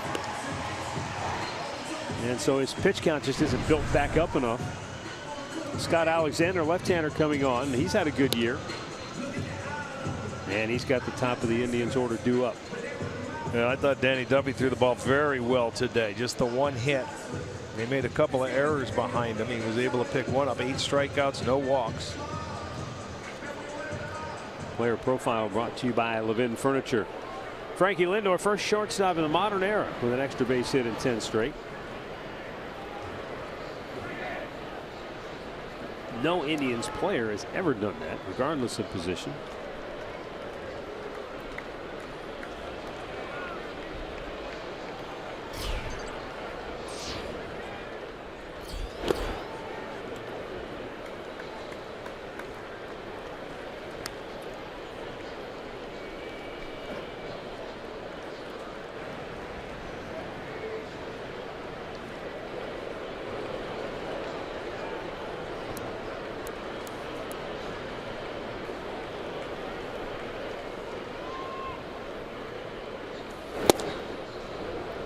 One on one to count.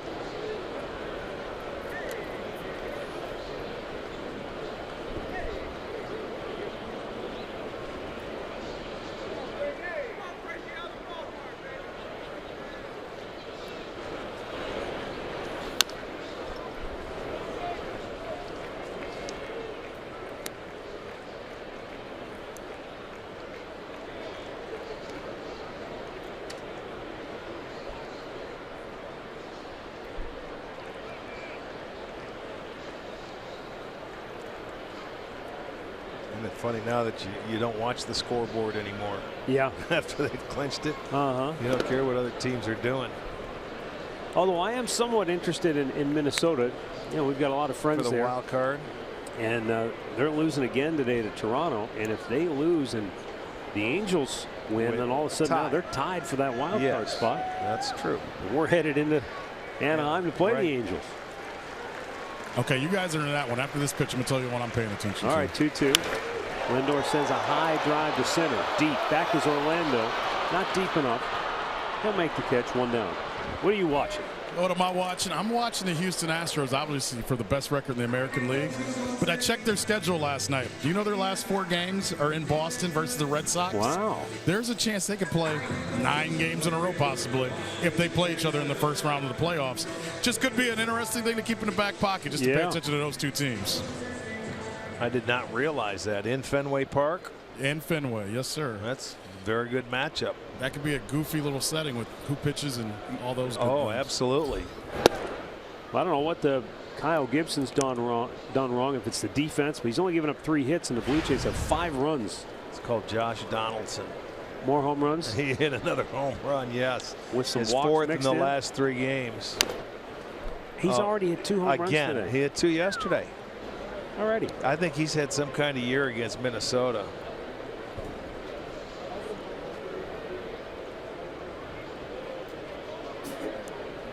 Him, Carlos Santana, and Edwin Encarnacion. There'll be posters outside of Target Field. Do not allow these guys admittance to the ballpark. Ground ball in the hole. Diving attempt. It's through. And Austin Jackson has the Indians' 2nd hit of the game. Well, right now in the American League, the Indians with the best record at 92 and 52nd. They're a game in front of the Astros in the loss column. But remember, they own the head-to-head tiebreaker. Right. So you could look at that and literally It's an say extra they're game. 2 games up. Yeah.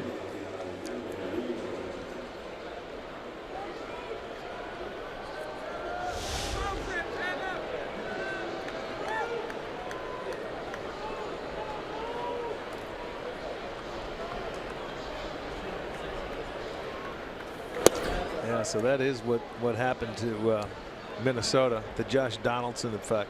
Okay. 6 games this year. He's 13 for 28 with 6 homers.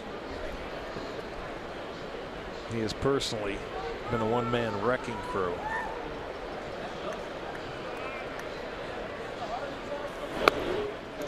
You know, another thing to keep in mind too, with regards to that best record in the AL, as much as you'd love to have home field advantage,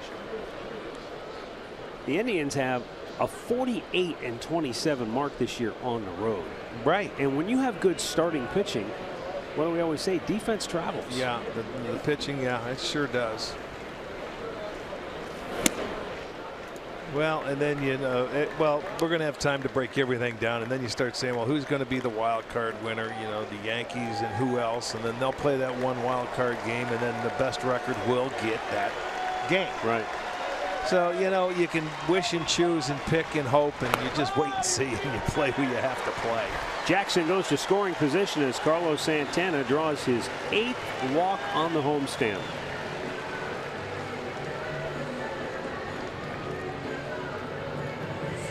Hey, what's the best way to wrap up your weekend on the golf course? Why, watch Inside the Golf Zone with Jimmy Hanlon, of course, presented by Varman Card.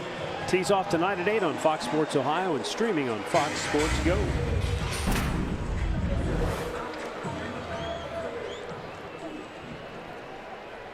Two on, one out for Edwin Encarnacion, and Edwin with a 2-run homer in the 4th. The only runs of the game thus far. Fastball's in the dirt.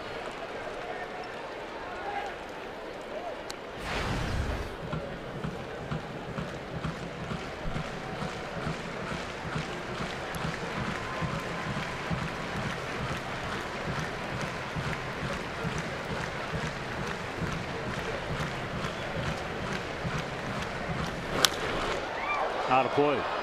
Or is it? Now down the line. And that's going to be well in play. Cabrera making the catch. And Jackson tags at second and moves to third. 2 down.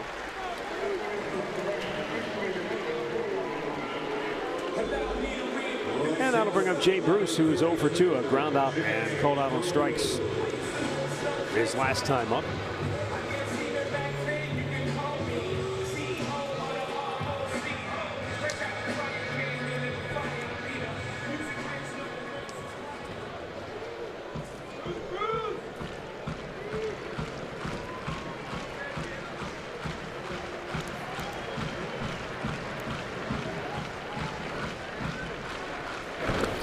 Down in the dirt.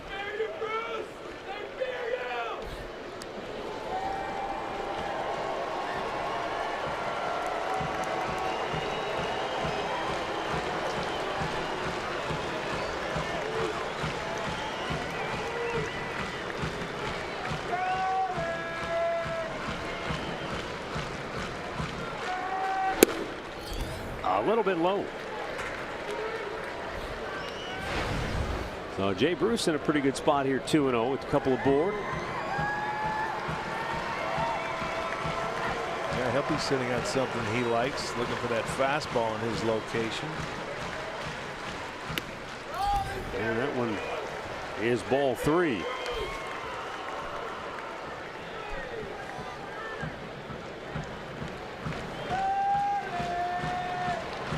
Eight of Jay Bruce's 34 home runs have come off left-handed pitching.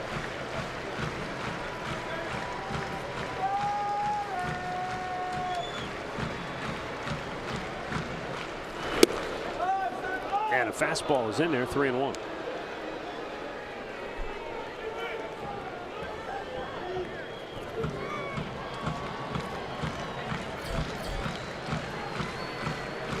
Here Moylan now up in the Kansas City pen. Right-hander getting loose.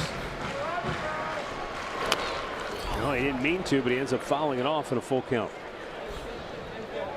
Yeah, that little caught in between there on a 3-1 count. You don't see that too often when you have a good hitter like Bruce up in the batter's box, where he's going to check his swing and just foul it off. If he's going to get after it, normally he would have a healthy cut.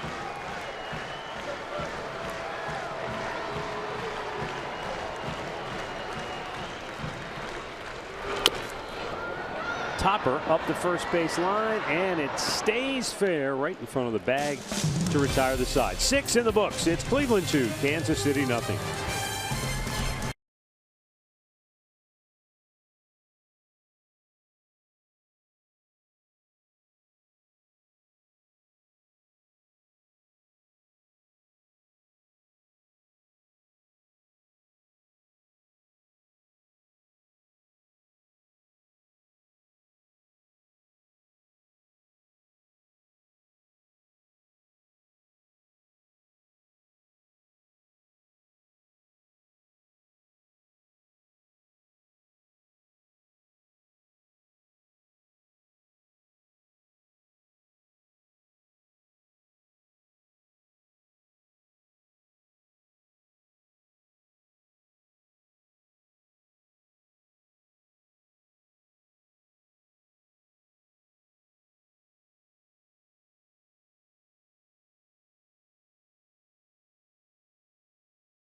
by the injury lawyers at Elk & Elk.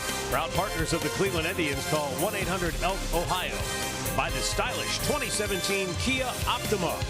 And by Homerama 2.0. Presented to you by the Home Builders Association of Greater Cleveland.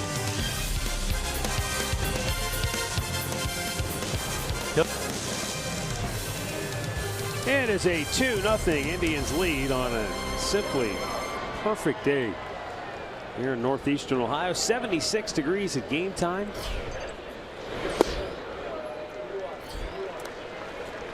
Eric Hosmer takes a strike leading off the 7th inning for Kansas City. He is 0 for 2. Corey Kluber has struck out 7, giving him 250 on the year. When Kluber struck out 269 batters en route to the Cy Young Award in 2014, he was the first Indians pitcher since 1970 to strike out at least 250 batters in a single season. Not an easy thing to do. You're talking about CC Sabathia didn't do it, Cliff Lee didn't do it, not Bartolo Colon. I mean, there's a lot of good on pitchers. and on. Not Lenny Barker, not your guy Big Bert Blyleven. Nope. 250. Not Eck.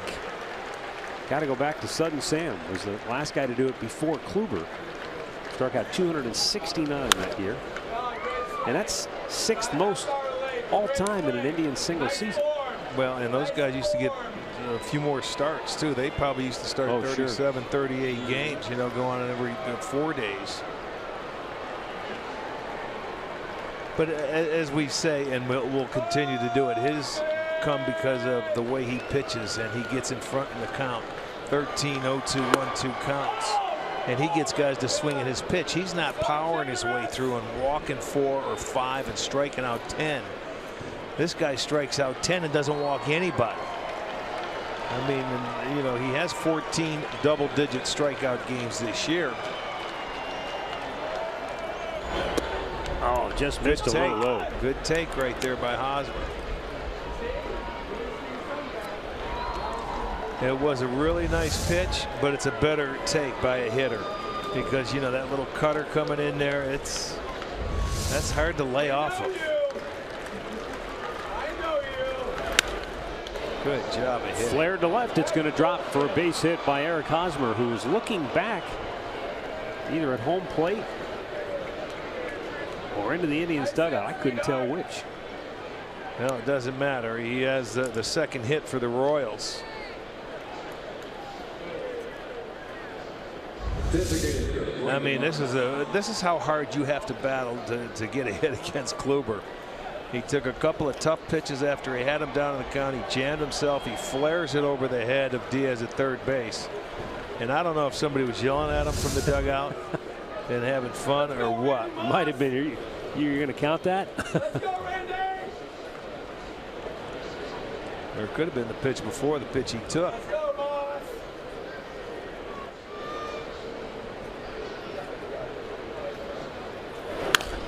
Pulled foul by Brandon Moss. Moss has struck out twice today.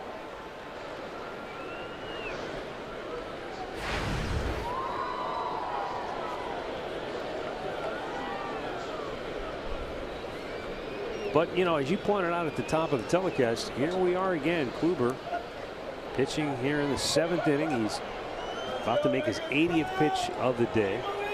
Yeah, he's going to be out there and he's going to finish this inning. He's going to go back out there again. Here's where you'd like to see him get a ground ball double play at somebody so you can get the 2 for 1 ball. But, you know, here you go. 60 strikes, 20 balls. He's so consistent doing that. I've never seen any starter be so consistent throughout the course of a year. Start after start after start. And boy, when he was on the DL, you can tell the difference when he's been back into that rotation. The difference in the record of the Indians takes pressure off everybody else that toes that rubber.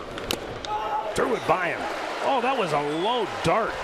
You don't see many of those from Kluber. That's a straight 4-seam fastball that had some giddy up down in the zone. Well, and it's tough to hit that ball. He's a good low ball hitter, but watch Perez hang on to it. It went right into his glove, and this one stuck. It wanted to come back out. It didn't hit it cleanly in the pocket.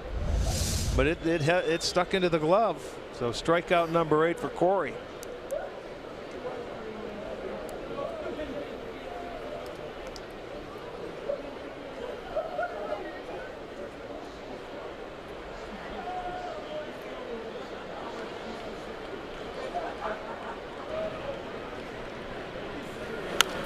Back out of play.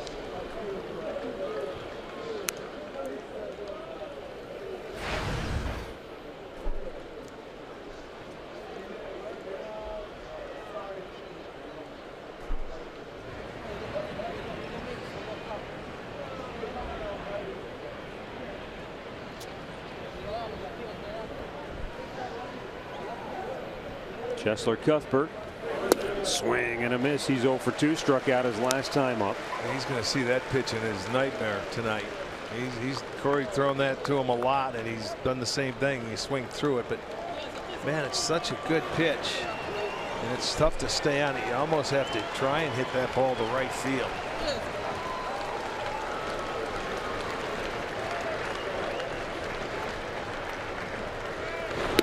A little bit off the plate. Yeah, he was testing to see how far he wants to go on the 0-2 count. But he says, I'm not going that far with it.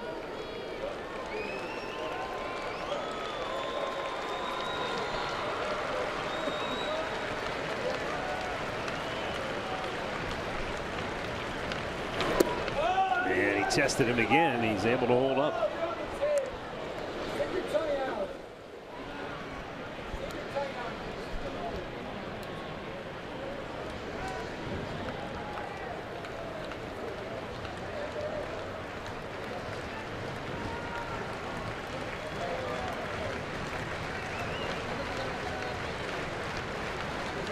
The 2-2 and a foul straight back. Cuthbert hanging in there.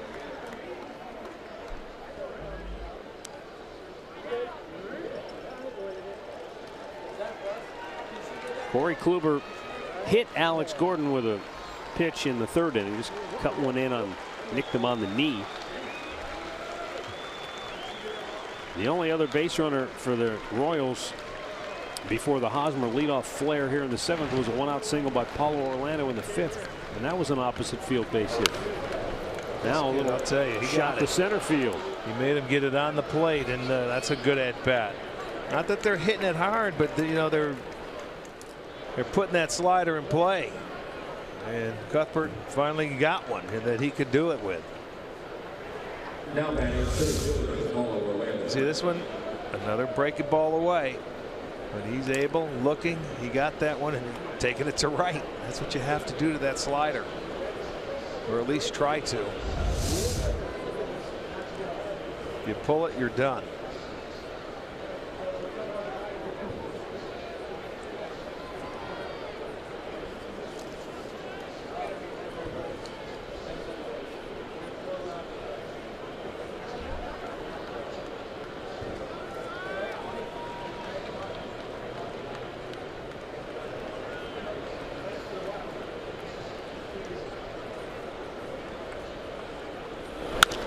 Another ball the other way, but that's foul. The Royals trying to stay on Corey Kluber and drive him the opposite way.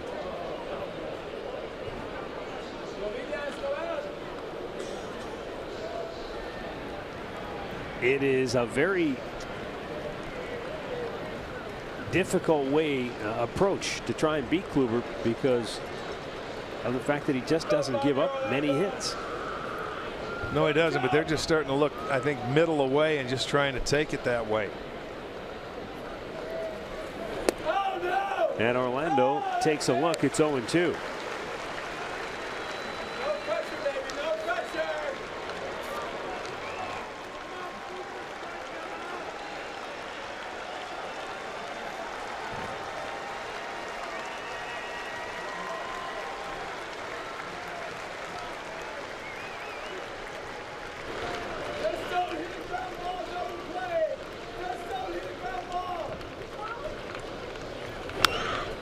Fouled off to the right over the top of the dugout. They're just serving everything that way. They're not conscious of anything inside. of home plate. And, you know, they're fouling off now pitches that they were swinging and missing earlier in the game. Only 4 ground ball outs and none since the 4th inning. No ground balls, David. No double plays. Don't mess it up. Oh, Kansas City cares about this. The 0-2. Swing and a miss. Number 9 for Kluber. 2 down in the inning. Murray tightens it up a little bit and gets his 9th strikeout. That's a great look at how he can spin it right out of there. That's how you can see that little red dot on the baseball where it's terrific spin. Let's go, Pablo.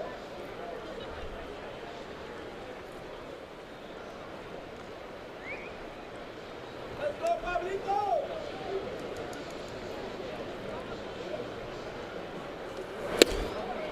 Alcides Escobar with a big swing, and he comes up empty. 0 for 2 on the day. He was trying to give him the lead there. He took a shot. Not that Escobar's a home run hitter, but he's smart enough to know, hey, we're not hitting him very well. Let's try and get one. Well, he's batted .426 in the month of September, so he's one Royal that has swung it well of late. And Kluber gets ahead of him 0-2.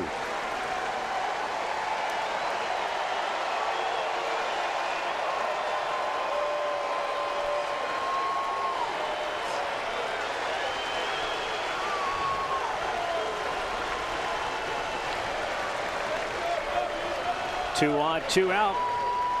And this sellout crowd sensing another K for Kluber. Just off the plate.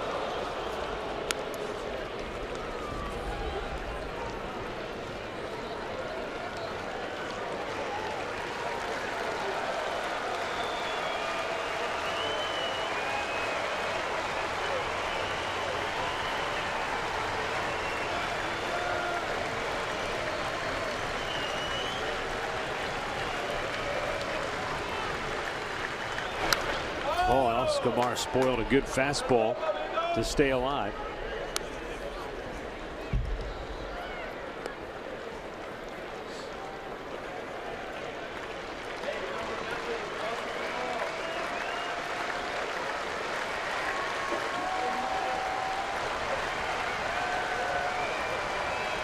Corey Kluber, the American League Pitcher of the Month in June and also in August.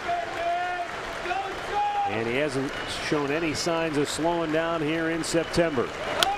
A little tapper back to the mound. Kluber has it, fires a high throw to first. Santana had to come off the bag. And now the Royals have him loaded with 2 down. Yeah, he just couldn't get the throw down enough for Santana. If it's on the bag, he's going to get him. So that'll be an error on Kluber. He comes set and he throws it up and away.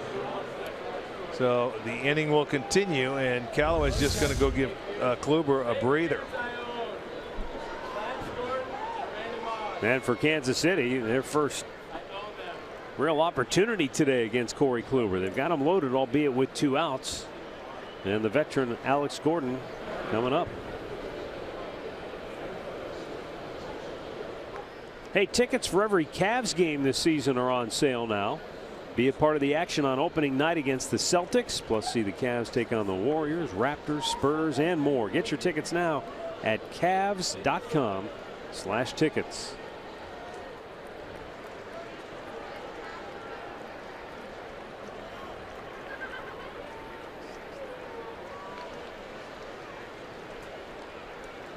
Redbird said it's the 3rd error of Corey Kluber's illustrious career. A rare sight. And now the only thing that matters is what can he do with Alex Gordon. Way out in front of it. Tried to cheat on him there, and he ended up swinging over the breaking ball.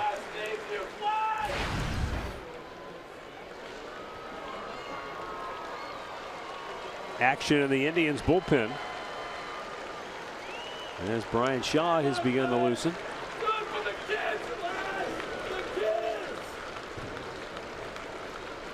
The 0-1. Swung out and missed. Good cutter in off the plate. It's 0-2. Exact same pitch, the first two in this at bat, and he was able to get Gordon to swing at both of them. Another 0-2 count. That's 11 now for Kluber.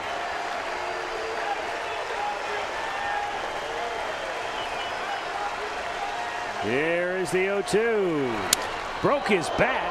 Kluber's got the ball. He'll flip it. And the Royals leave him loaded. Gordon's bat literally disintegrated on contact.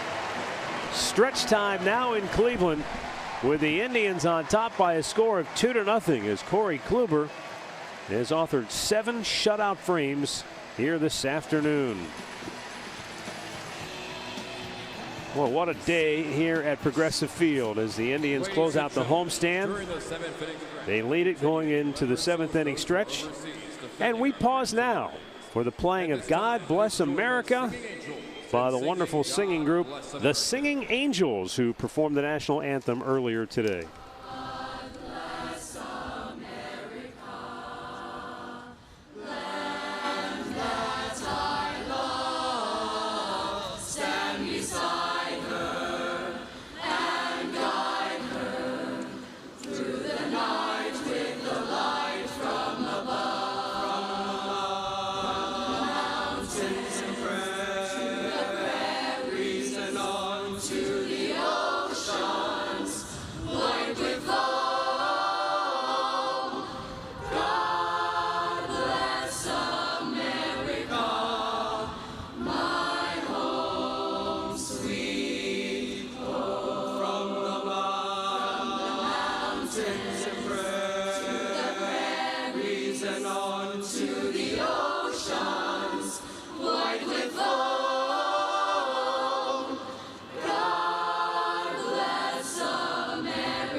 for Kansas City is right-hander Peter Moylan.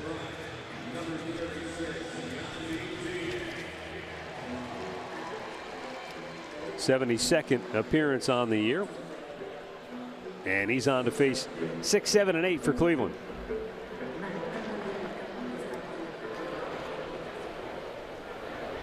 Yandy Diaz, Greg Allen, and Roberto Perez.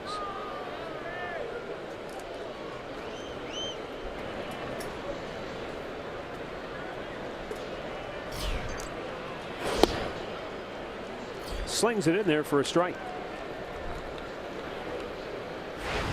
Yandy 0 for 2 on the day, couple of ground ball outs.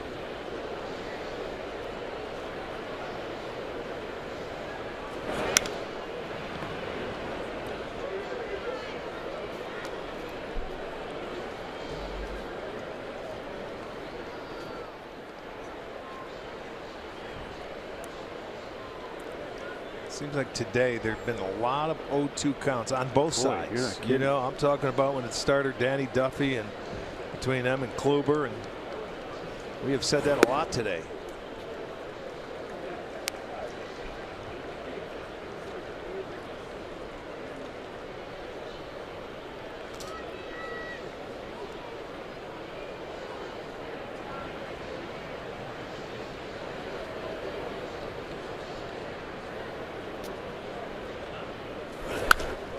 Yandy almost took out Sandy Alomar. Still got the quick feet. You know, you put as many miles on that bicycle as Sandy has, you stay in pretty good shape. Watch up and down. Watch him get up. He wasn't paying attention. Through the wickets.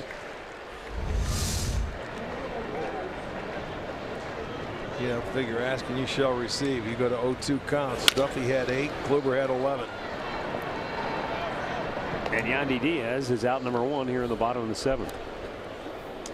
Let's go down to Andre. Well, it's Jose Ramirez's 25th birthday, and when he walked into the clubhouse today, he had a gift from his teammates. Above his locker, it said, "Happy 25th birthday, USA."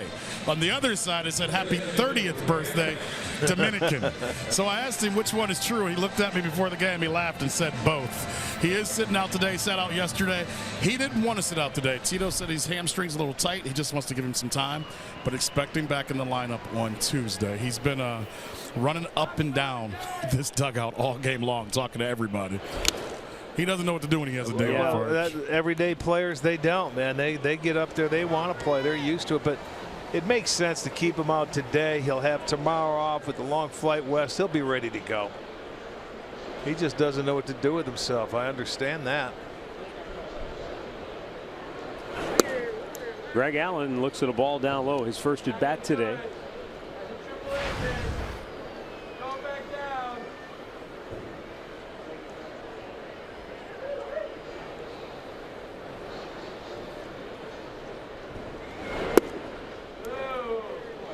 Two balls and a strike.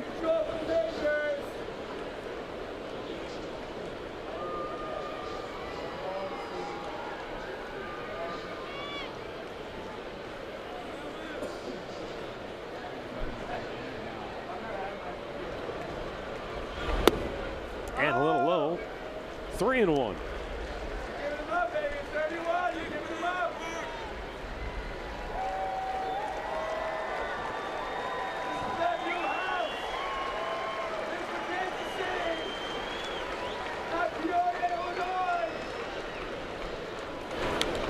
Nailed him on the leg, and Greg Allen's going to be get out of the way, taking his base. Taking a page from Brandon Geyer's book. It's lower half. Where? Yeah, he did. It looked like it was right off the knee, and it was. That thing stayed right there. Might have been a little easier to jump out of the way and take the walk.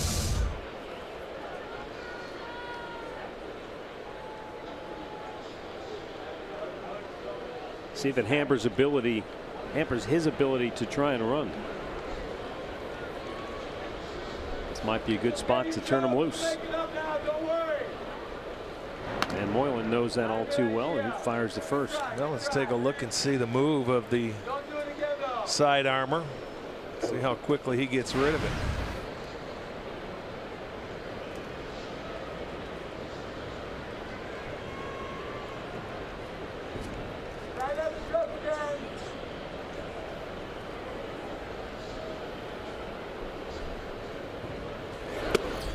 Greg not running, pitches inside, ball 1 to Roberto Perez, who is 0 for 2. But the last time up, he drove one to deep right field, and Melky Cabrera made a fine catch up against the wall.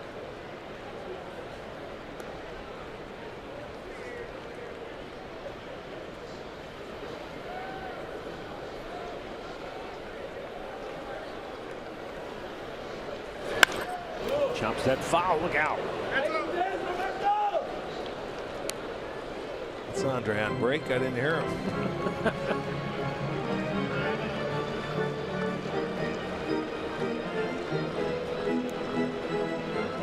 Roberto, a long look down at Mike Sarbaugh at third. 1 ball, 1 strike count. Marlins about, I would say, about average delivering a ball to home plate.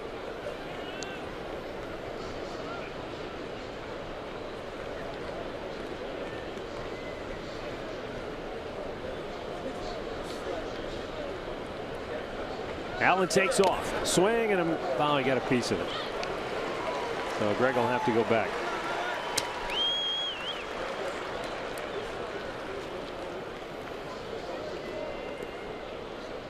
Boy, Greg had a good jump. But now with 2 strikes, Roberto will have to be swinging if it's close.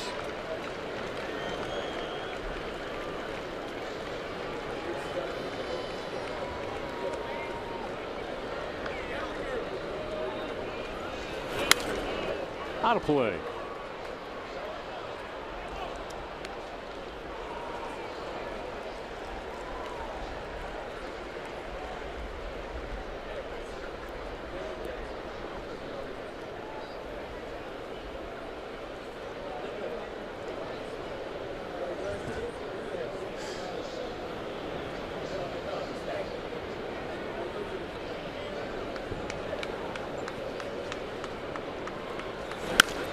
Roberto fouls it off again to the right.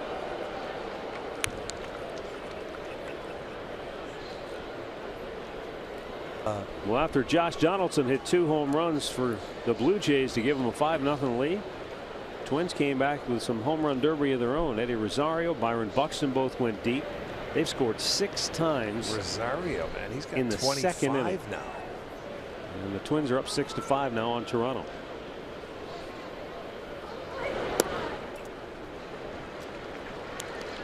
So a long way to go in that one. Well, obviously. The Twins never quit. They keep coming at you. That's only, would you say, the 2nd inning?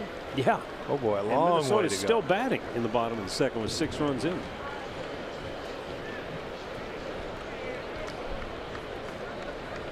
We would have been waiting for that game today. It might have been about 8 or 9. And Matthew Boyd of the Tigers is spinning a no-hitter into the 7th against the White Sox. I know he had 6 straight that he was throwing.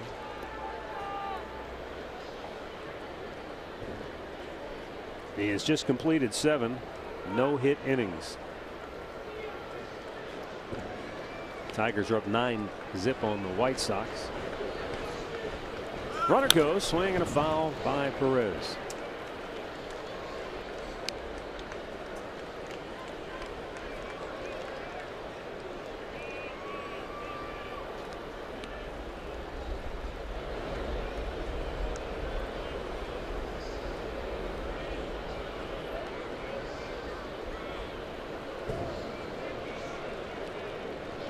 Peter Moylan already about to make his 18th pitch of the inning.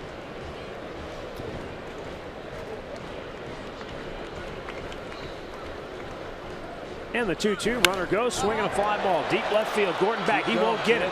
Off the wall it goes. Greg Allen into third. He's going to be stopped there by Mike Sarbaugh. And the Indians have runners at the corners with only 1 out. Yeah, he had to hold him up even though he was running on the play, and he continued to take off. Perez hit that ball so hard it one-hopped the wall and came right back to Gordon. Well, it hit the wall on the fly. If it short hops the wall, I think he scores. But it hit the wall on the fly and it bounced right back to Gordon so quickly that I think killed any shot. He never hesitated. He was off and running. Put your head down, now pick up your coach, and Sarbaugh says no. And he was right, because by the time Escobar gets the ball, he's got a strong arm. Well, they do have runners at first and third now with one out and a chance to add to this 2-0 lead. Urshela gets a chance now.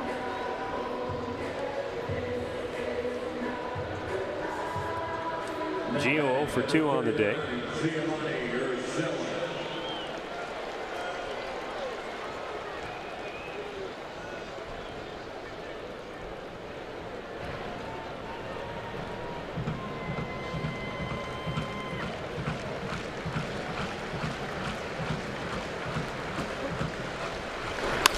Slowly chopped to short. Allen's coming home. They'll go to second for one. On to first. Urshela beats it out, and the Indians add to their lead.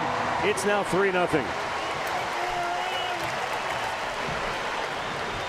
Now, good hustle for Gio. Picks up his 13th RBI on the year. Yeah, he wasn't. He didn't hit the ball all that hard. They weren't able to turn it. He beats it out, so there's a nice run to have on the board. And then Yo's going to come out and take Moreland out.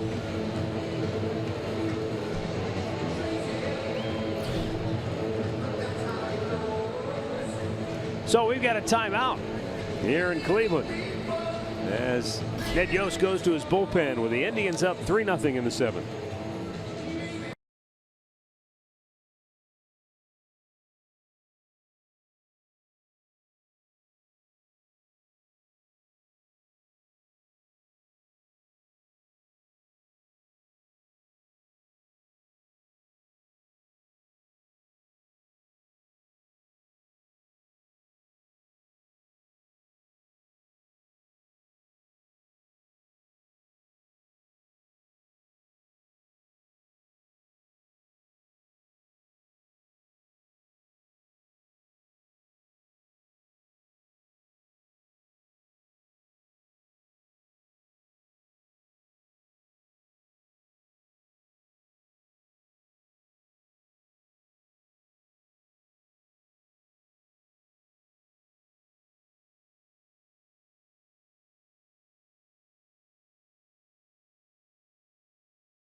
Just $15 for kids 12 and under with the purchase of an adult ticket.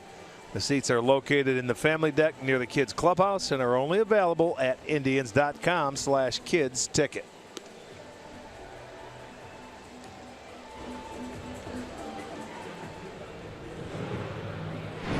Well, the new pitcher is left-hander Ryan Buchter.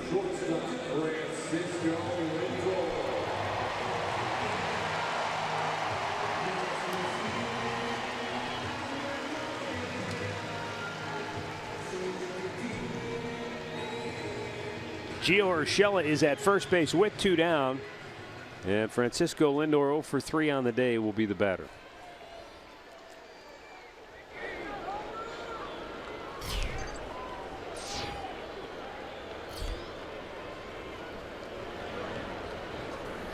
And a pitch up high, ball 1.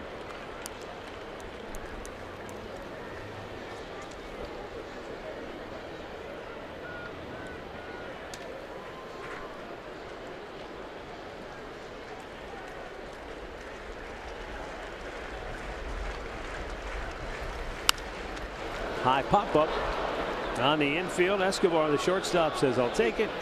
He does. And the inning is over. After 7, it's now Cleveland 3, Kansas City 0.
Telecast is presented by authority of the Cleveland Indians and may not be reproduced or retransmitted in any form. And the accounts and descriptions of this game may not be disseminated without the express written consent of the Cleveland Indians.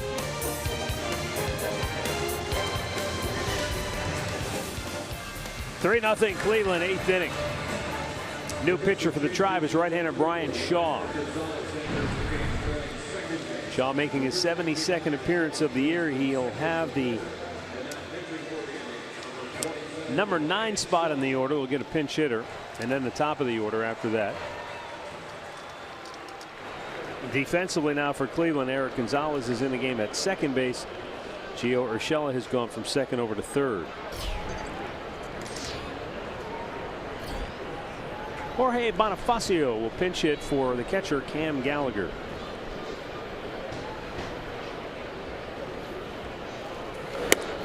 Brian Shaw misses outside, ball 1.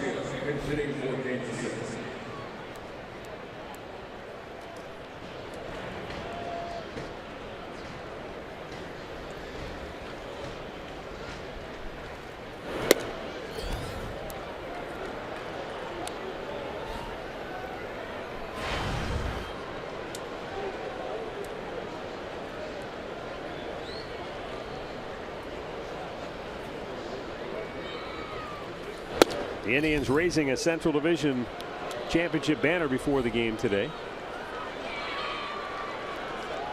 If you missed it late last night, the Twins' loss gave the Indians the Central Division championship after the Tribe beat the Royals earlier in the day. So the Indians didn't have a chance as a team to have a celebration, but they plan on doing it after this game here this afternoon.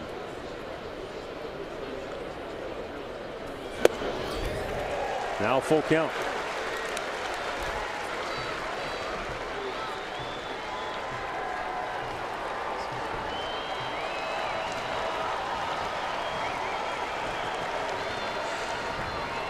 Brian Shaw was behind 3-0. Now the payoff pitch, and Bonifacio goes down swinging. 10th strikeout this afternoon for Indians pitching as Shaw whiffs Bonifacio. Well, as we promised you, Miller Time brought to you by Miller Lite. Corey Kluber with 7 shutout innings. He came into today's game second in the American League in strikeouts. He now has 252 of those. He finished one shy of his 15th double-digit strikeout game of the year. He lowers his already league-leading ERA, home ERA. Opponent batting average was $1.91. He gave up just 3 singles this afternoon.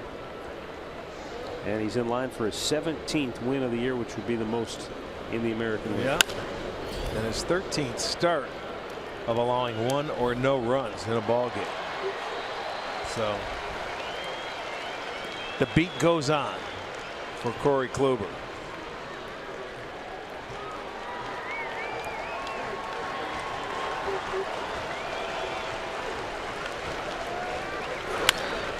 Line drive and a base hit in the right field for Whit Merrifield.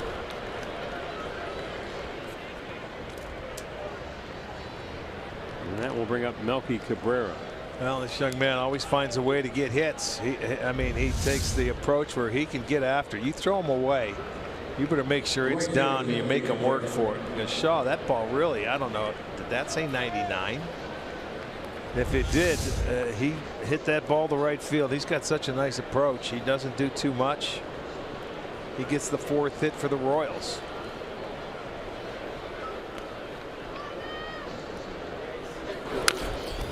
Well, we have noticed that Brian Shaw's velocity has been yeah, the last couple times it's been 97, but I looked up there and it said 99 unless I misread it.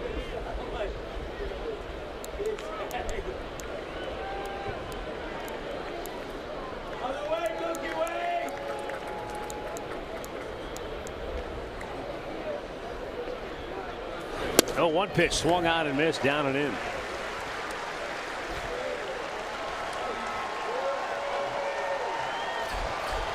Nick Goody and Tyler Olson are up in the Cleveland bullpen.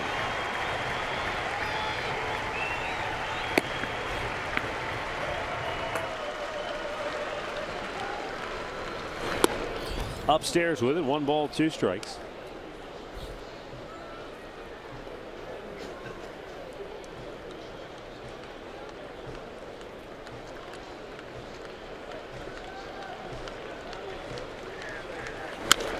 Chop to first. Santana has to go off the end of his glove, and now the Royals have 2 on. It'll be an infield single for Cabrera, and the tying run is coming to the plate. Looked like it was heading right into the hole, and it goes right off the end of the glove. Santana was going to throw that ball to second base, but just out of the reach. I mean by an inch. It hit off the top of the glove and trickles away. So that'll be back-to-back hits. Yeah, here comes Tito. He's going to go to left-hander Tyler Olson to face Hosmer and Moss in the 8th inning. So 2 on, 1 out. We'll be right back.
Down yesterday's game against Army. Buckeyes roll to a big win over the Black Knights. Buckeye Weekly tomorrow on Sports Time Ohio and streaming on Fox Sports Go. 2 on, 1 out, and Tyler Olson is on now for the Indians, 3rd pitcher of the game, 2nd of the inning. He's got Eric Hosmer and then Brandon Moss, back-to-back left-handed hitters.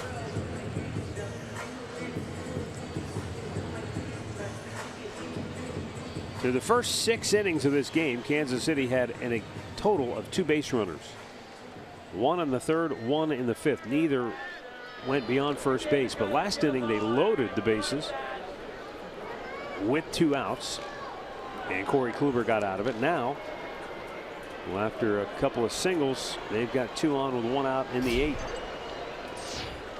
Tying run at the plate, and Eric Hosmer looks at a pitch down low.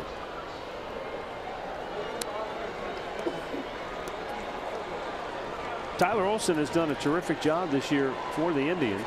Well, that's the key. When you can do that for your manager and you leave him out there stranded, he's not hesitant to bring you in when you have runners on base. And he's facing some tough hitters here. Hosmer, he faced him a couple of days ago in that ball game Friday.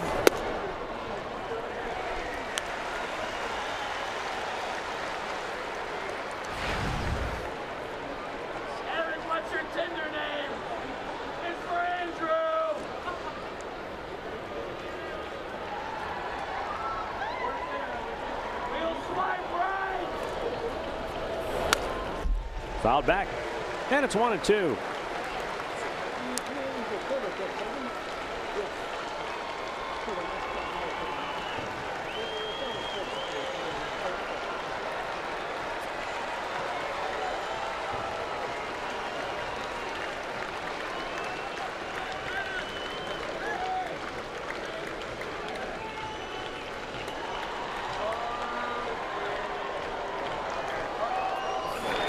Threw his bat at it.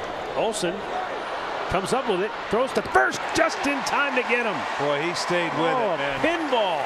Give and him he credit. grabbed it out of midair and made a perfect throw to first. Give him credit because he was panicking a little bit, but he kept his composure, and he just gets him as Hosmer was coming down on the base.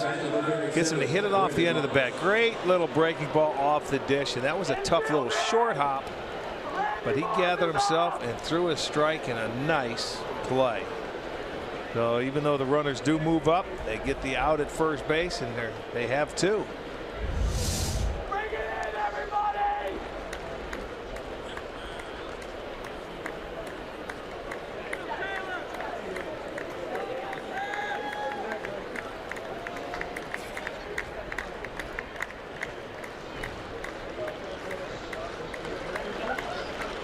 Let's go, Randy!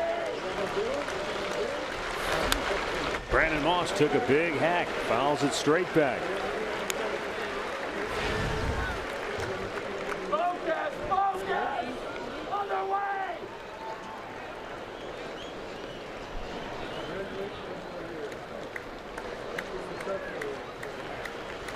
Focus! Let's go, Randy! Elbow up! Lays off.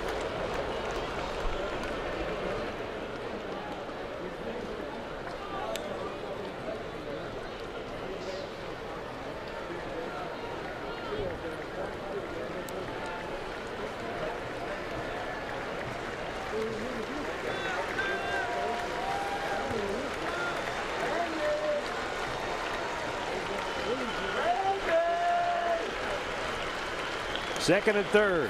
Two down. Swung on and missed. And now the count is 1-2 on Moss. This is going to be the big sweeping curveball. And it comes all the way. Starts behind you as a left-handed hitter, and it finishes down and away.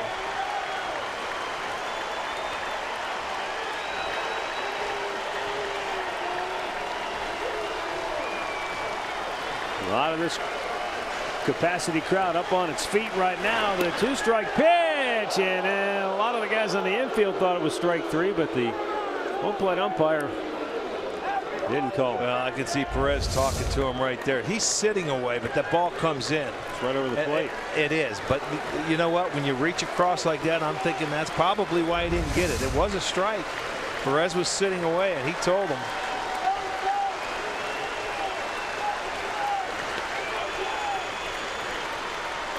2-2.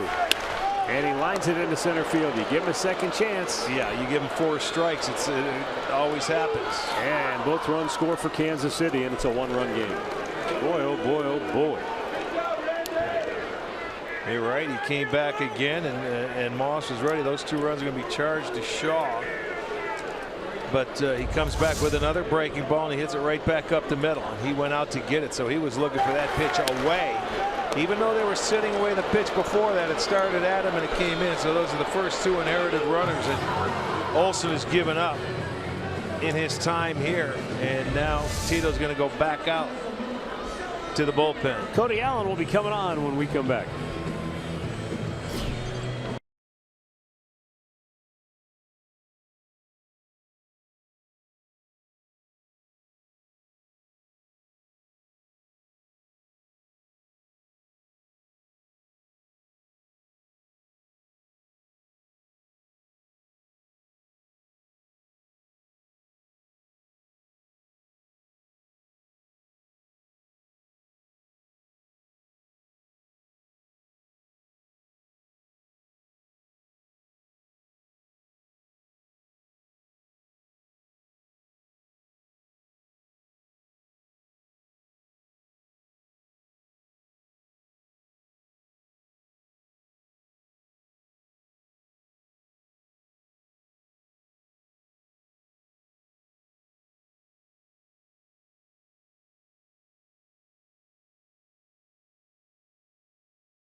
run with 2 down here in the 8th inning.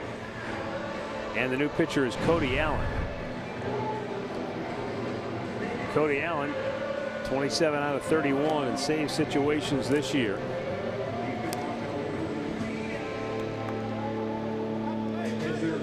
Pinch runner for the Royals at first base is Terrence Gore.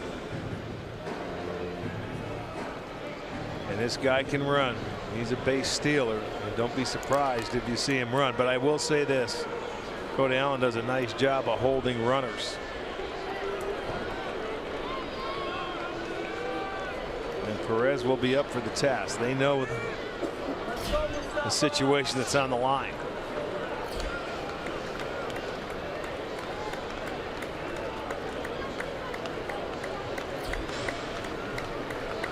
Runner goes, pitches up and away, throw it on to second base. And he wastes no time. Lindor can't come up with a throw. I'm not sure they would have had him anyway. I'll tell you what, that's one of the toughest things to do. You sit around for 3 hours, and the next thing you know, your manager says, go on in and pinch run. Your job is to steal a base. And he goes on the first pitch when everybody knows that's your job and you have to do it. Very difficult thing to do. But there's a tying run right now in scoring position with 2 outs. Let's go, Tzatziki!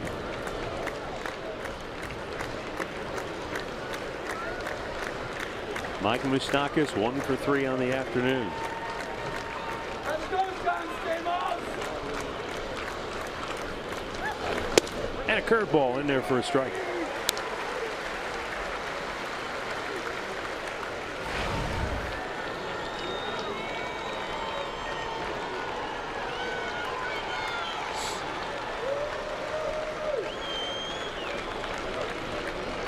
Let's go, Milwaukee!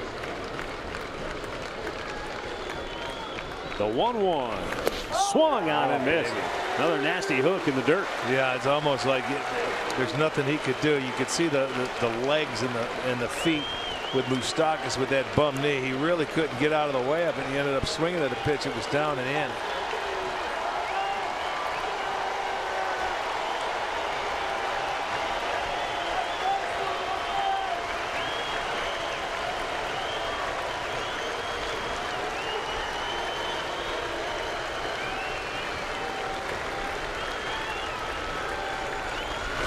Swung on and missed. Cody Allen comes in and slams the door here in the 8th. Strikes out Moustakas to end the inning, and the Indians hold on to a 1-run lead.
And we'll go down to Andre Knott. Well, thank you, Matt. This is an oldie but a goodie. Since Andrew Miller has been on the DL and just came back off the DL, the boys figured they wanted his proper entrance into the mini ball team. This is Andrew. If you remember, back when they wore those red jerseys when we were in Tampa, Andrew grew out the mustache. They wanted to make sure they got that in there. So this is the newest one. There's another one that's made, but Jim Murphy doesn't want us to put that one on television. So go to the Twitter pages, boys and girls, and you'll see it. Thank you, Andre. Here in the bottom of the 8th inning, new pitcher for Kansas City is Joakim Soria. He's just coming off the DL. 5th pitcher of the afternoon for Kansas City. Let's see what's going on. We get Tito's out. Ned Yost is out. Well, Oakland maybe the umpires switches going back and forth. You know, the switches on who's going into what batting slot. I would think that's what they're going to check.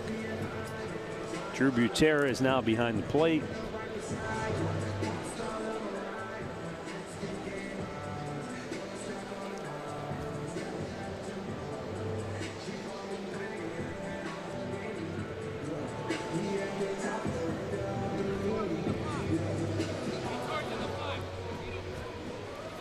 All right. Eventually we'll get this all straightened out. Ramon Torres is now at third base for Kansas City.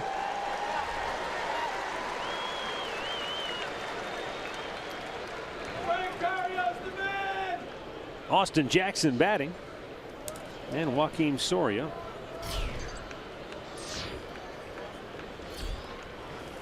Lets it go in a 1-run game now. Well, you look at the Indians, they have 3 hits today. 2-run home run by Encarnacion, and that really did the damage. It was a ground ball where they were able to get that insurance run last inning, where Shella beat out a double play ball.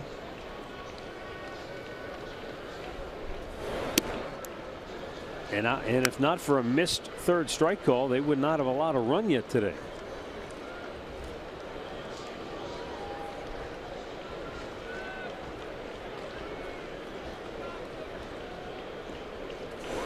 Oh man, a big old slow curveball in for a strike. 1-2. Well, he's had that in his game for a long time. It's about 67, 68 miles an hour.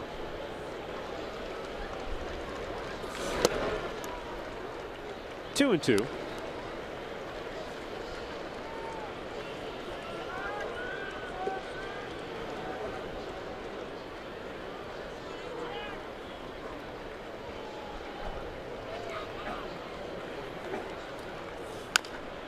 And a chopper to third. It's fair ball, and Torres just into the game makes a good throw. 1 down. Recapping today's storylines brought to you by Mazda.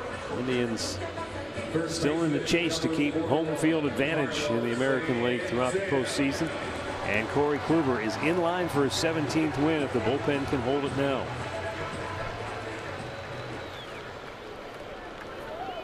Indians already clinching the Central Division title last night after their win and the Twins' subsequent loss late last night.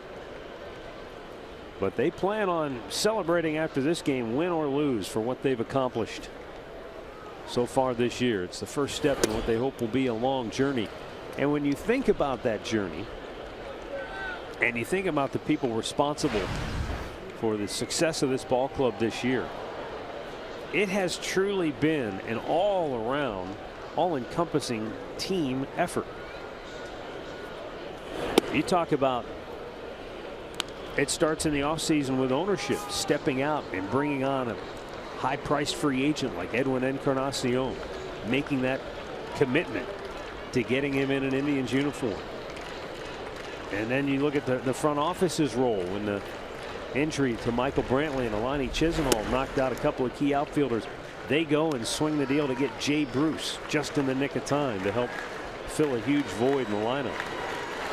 And then the job that Tito and his coaches do day in and day out, making sure all those pieces fit and make sure that everybody gets opportunities. And the player development system, producing young talent like Gio Urshela and Yandy Diaz and Eric Gonzalez and on and on. Ryan Merritt. These guys get up here to the big leagues, get opportunities to fill in key roles, and they don't just fill out a lineup card, they produce. And then the guys on the field themselves, the starters, the bullpen, the everyday players.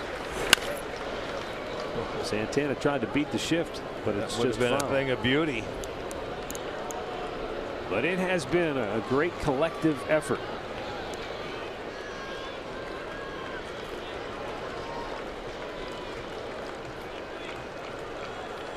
And that has put them in position. Oh man, Soria just reached out and snared it off the bat of Santana. Did he quick pitch him there? I'm not sure if he knew it was in the glove or not, but it was. Pat O'Brien, Chevrolet play of the game. Back in the fourth, Edwin Encarnacion. Goodbye. Yeah, that's the changeup and the only really mistake that Danny Duffy made today. That was one swing, the only hit he allowed in his 5 innings, and it cost him 2 runs after the error in that inning. They were able to add one back in the 7th. The difference in the game, Kansas City scored in the top of the 8th.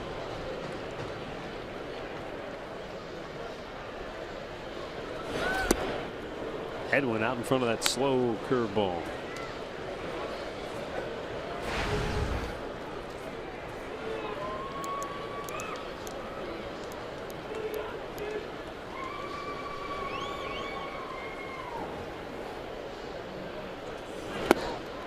Then another one, and he swings and misses. 0-2.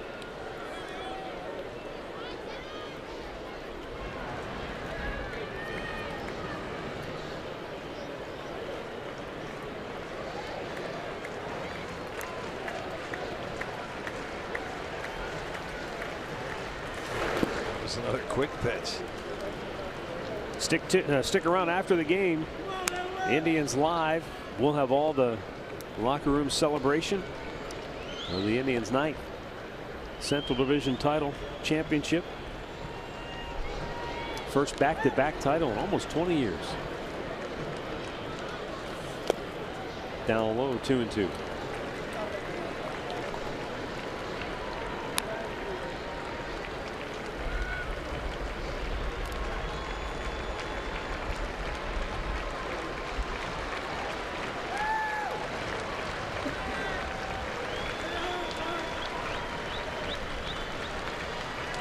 The 2-2 is all the way to the backstop in a full count.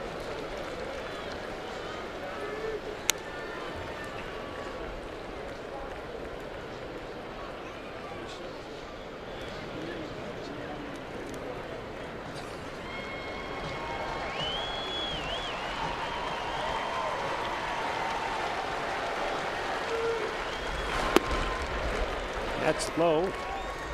That's ball 4, and Edwin will head to first. What I was going to say. I thought that was 4. Keeps the inning alive now for Jay Bruce, who is 0 for 3 today. Number 32, Jay Bruce.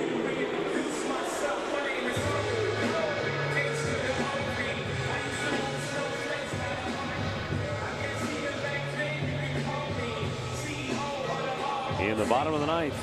It'll be the 6, 7, and 8 spots due up for Kansas City against Cody Allen.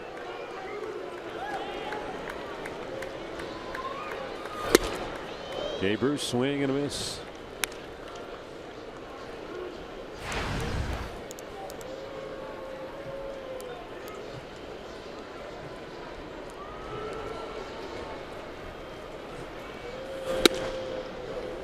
In tight to even the count.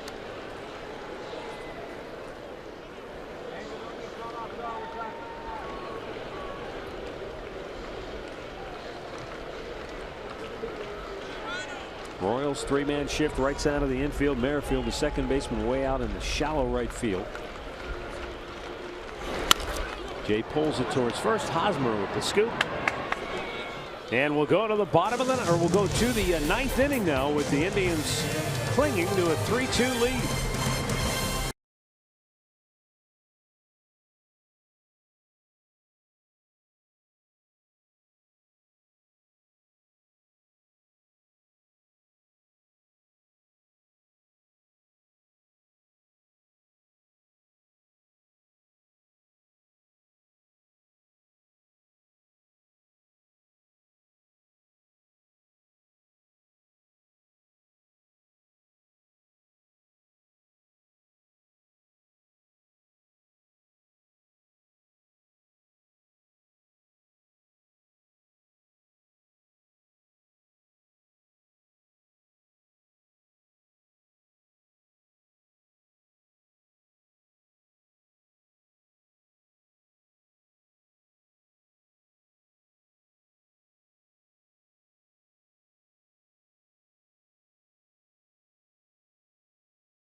to thank our fans for the incredible support. The passion, the enthusiasm has been incredible. It's an honor for our team and our fans together to get the Rays the American League Central Championship banner. That was before the game, and now the Indians are 3 outs away from finishing off an incredible homestand. And another series when you realize this is the 10th 4-game series the Indians have had this year. They have won 7, haven't lost any, and they've split 2. That's as tough as you can do is trying to win a 4-game series. You know, splits usually happen a lot, but boy, they have been outstanding. Cody Allen to face Paulo Orlando, and a curveball in there for a strike.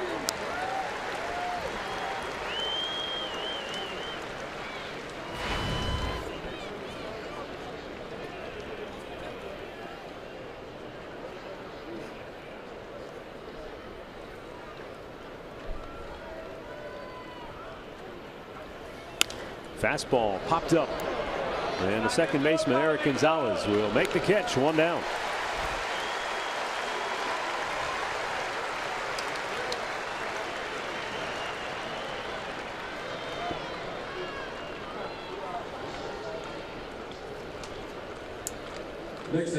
Alcides Escobar is 0 for 3. Reached on an error his last time up.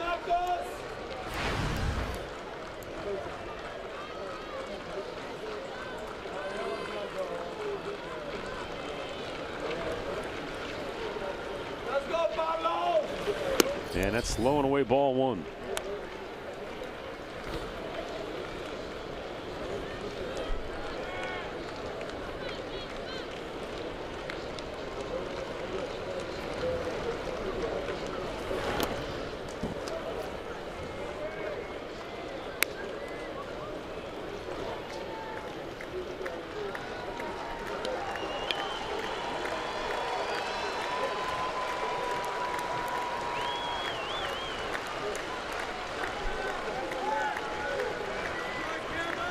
A 2-0 pitch is a fastball up and away, and now it's 3-0.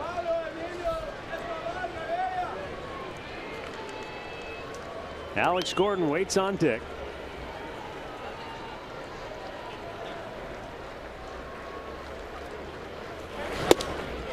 And a fastball in there for a strike. 3-1.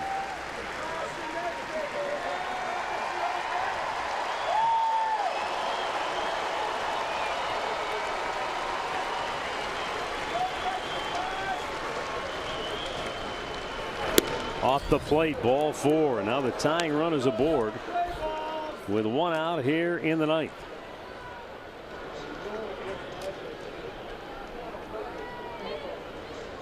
Left fielder Alex Gordon.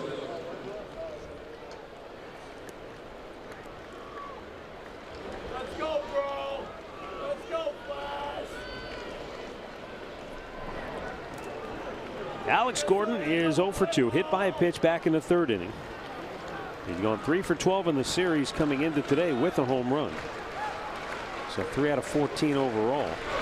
And a foul right back.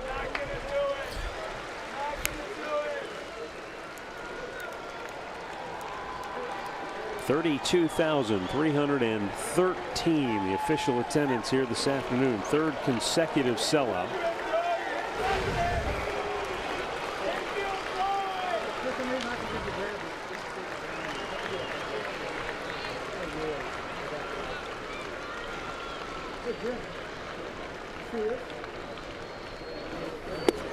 And a nice curveball. It's 0-2. You're right. Very good curveball.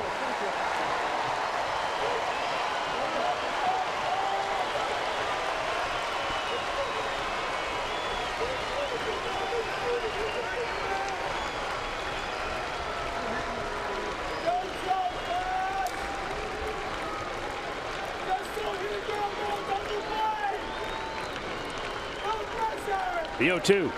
Curveball hit in the open spot with the shift on, and it's going to be a base hit. And stopping at second is Alcides Escobar, and now the Royals have 2 on with only 1 out. Well, look at that. I mean, nobody on that side of the infield, and he just, it's a breaking ball, and he just waits on it, waits on it. It was elevated a little bit and just slaps it the other way. So the inning continues. The tying run is 90 feet away. They have the go-ahead run on first base. Still just one out and rolling over to the top of the lineup in a tough out here. Oh, Butera's in this spot. Drew Butera came on after Jorge Bonifacio pinch hit for Cam Gallagher last inning. And so Cody Allen takes aim and misses up and away, ball one.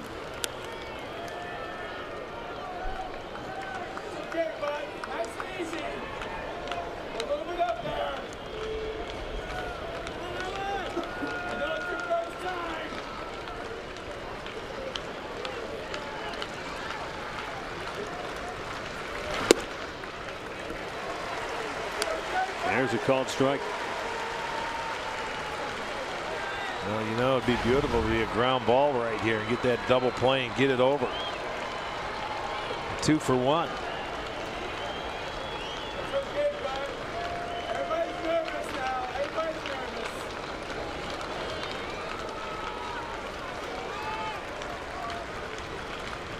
And the 1-1. Swung on and missed.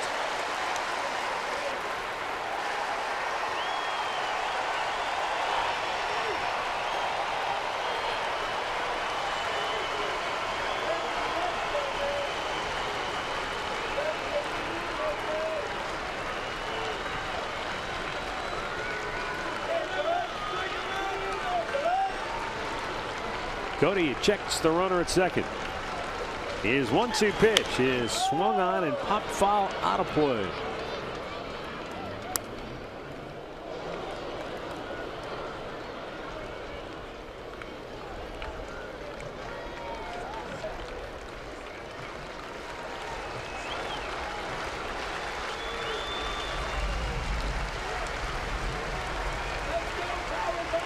One down in the ninth, but Kansas City with 2 on.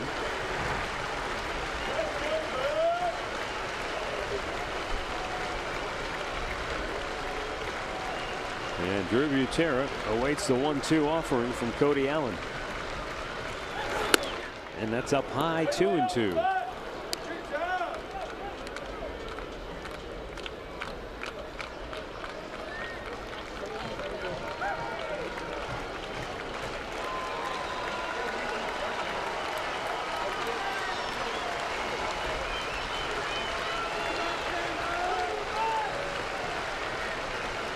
Two pitch up high, full count.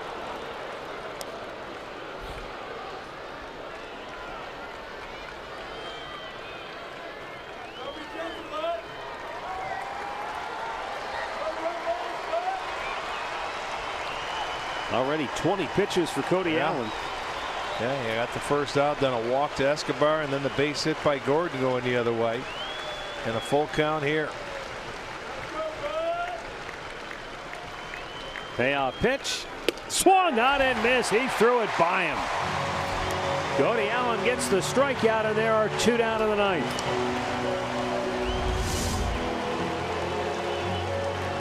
That's just mano-y-mano. Here's my best. Here you go. 3-2 finally says, let's go. I got to throw a fastball. He messed around and threw a couple of breaking balls. 12th strikeout for Indians pitching here this afternoon. And it comes down to Cody Allen against Whit Merrifield. Singleton scored his last time up.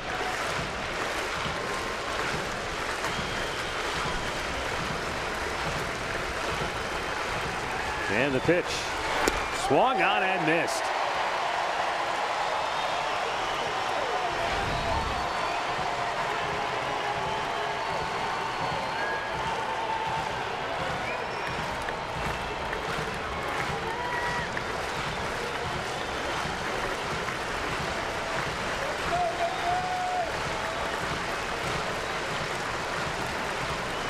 And the 0-1 pitch, low and away.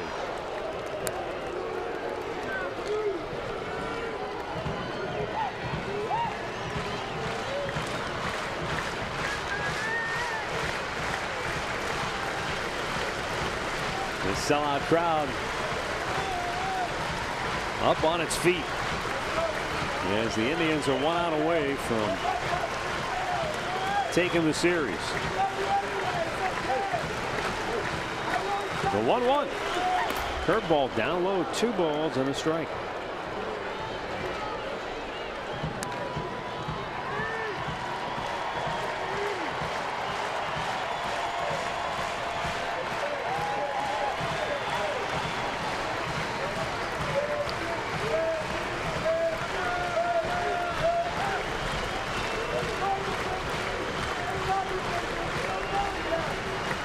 Tying run and Alcides Escobar at second base. Alex Gordon go ahead run at first.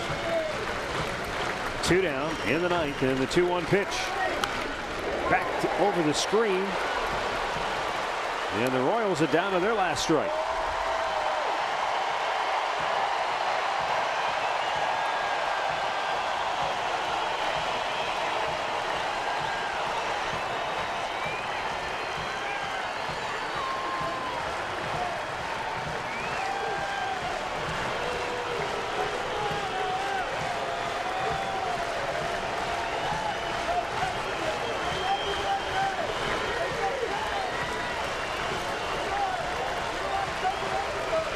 Cody Allen ready. The 2-2 pitch.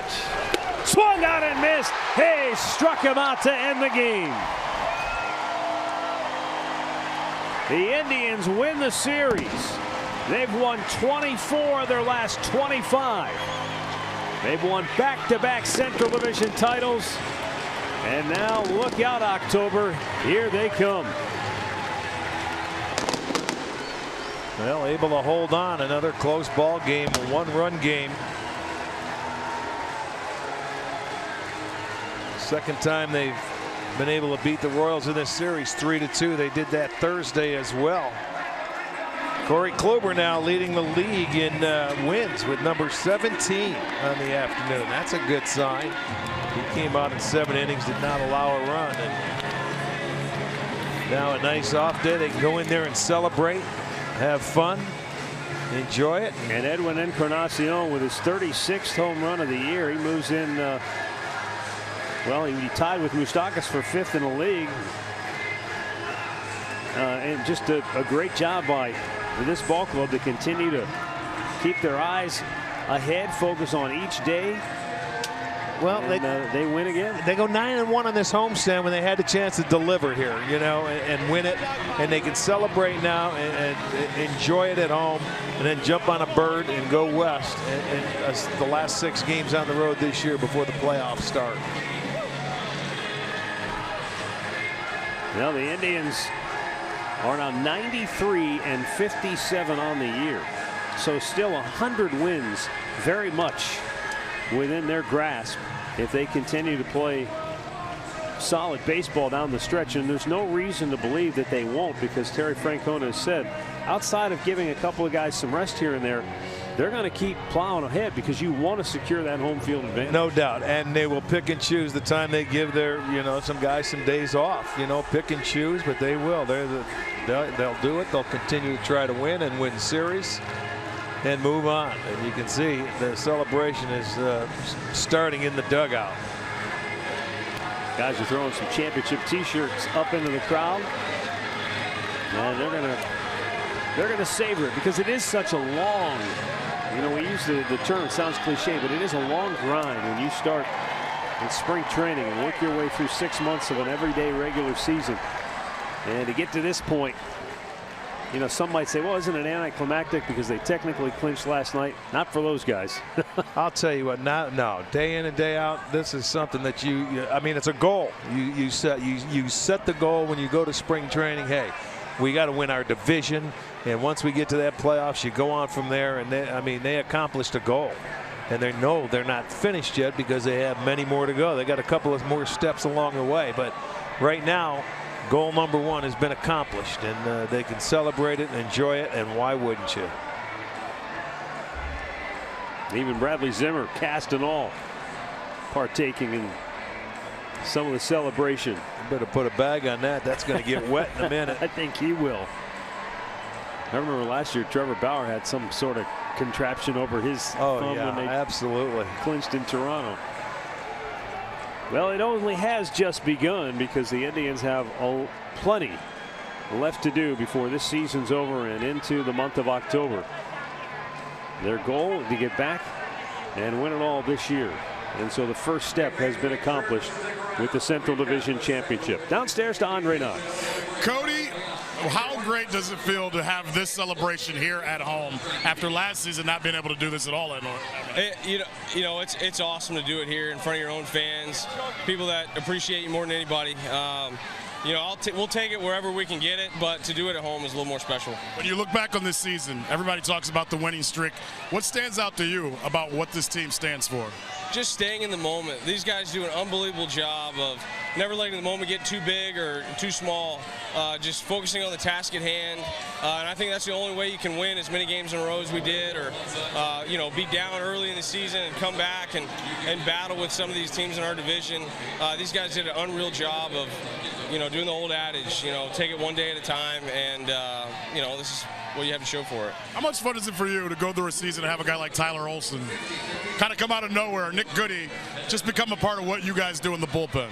Good teams have to have that happen. They have to have guys step up, guys that maybe aren't counted on at certain points of the season, and they come in and they get big outs for you or get big hits, play great defense. Guys like Giovanni Urshela, Yandy Diaz, Eric Gonzalez, I mean, the list goes on. Tyler Olson, Nick Goody, those guys are extremely vital. A guy like Mike Clevenger stepping up and pitching the way he did. So to have a championship caliber team, you have to have guys do that. For you, Tito said last year in the 14-game win streak, he felt like he used the bullpen too much. You guys got 12 games left. What do you need to be ready come October? We're just going to keep playing baseball. The only thing you can do is play the game. Just keep playing the game. Keep trying to play it the right way. Play hard. Play for a full 9 or however many outs you got to get. And hopefully at the end of the day, you win more than you lose. All right, this might be the only dry interview I do today, and appreciate it, man. Our deal's working. Yeah, I'll get you inside. The deal always is we don't talk till clinch day, guys, and it worked out again this year. Well, thank you, Andre. And the celebration is only just beginning here on Sports Time Ohio.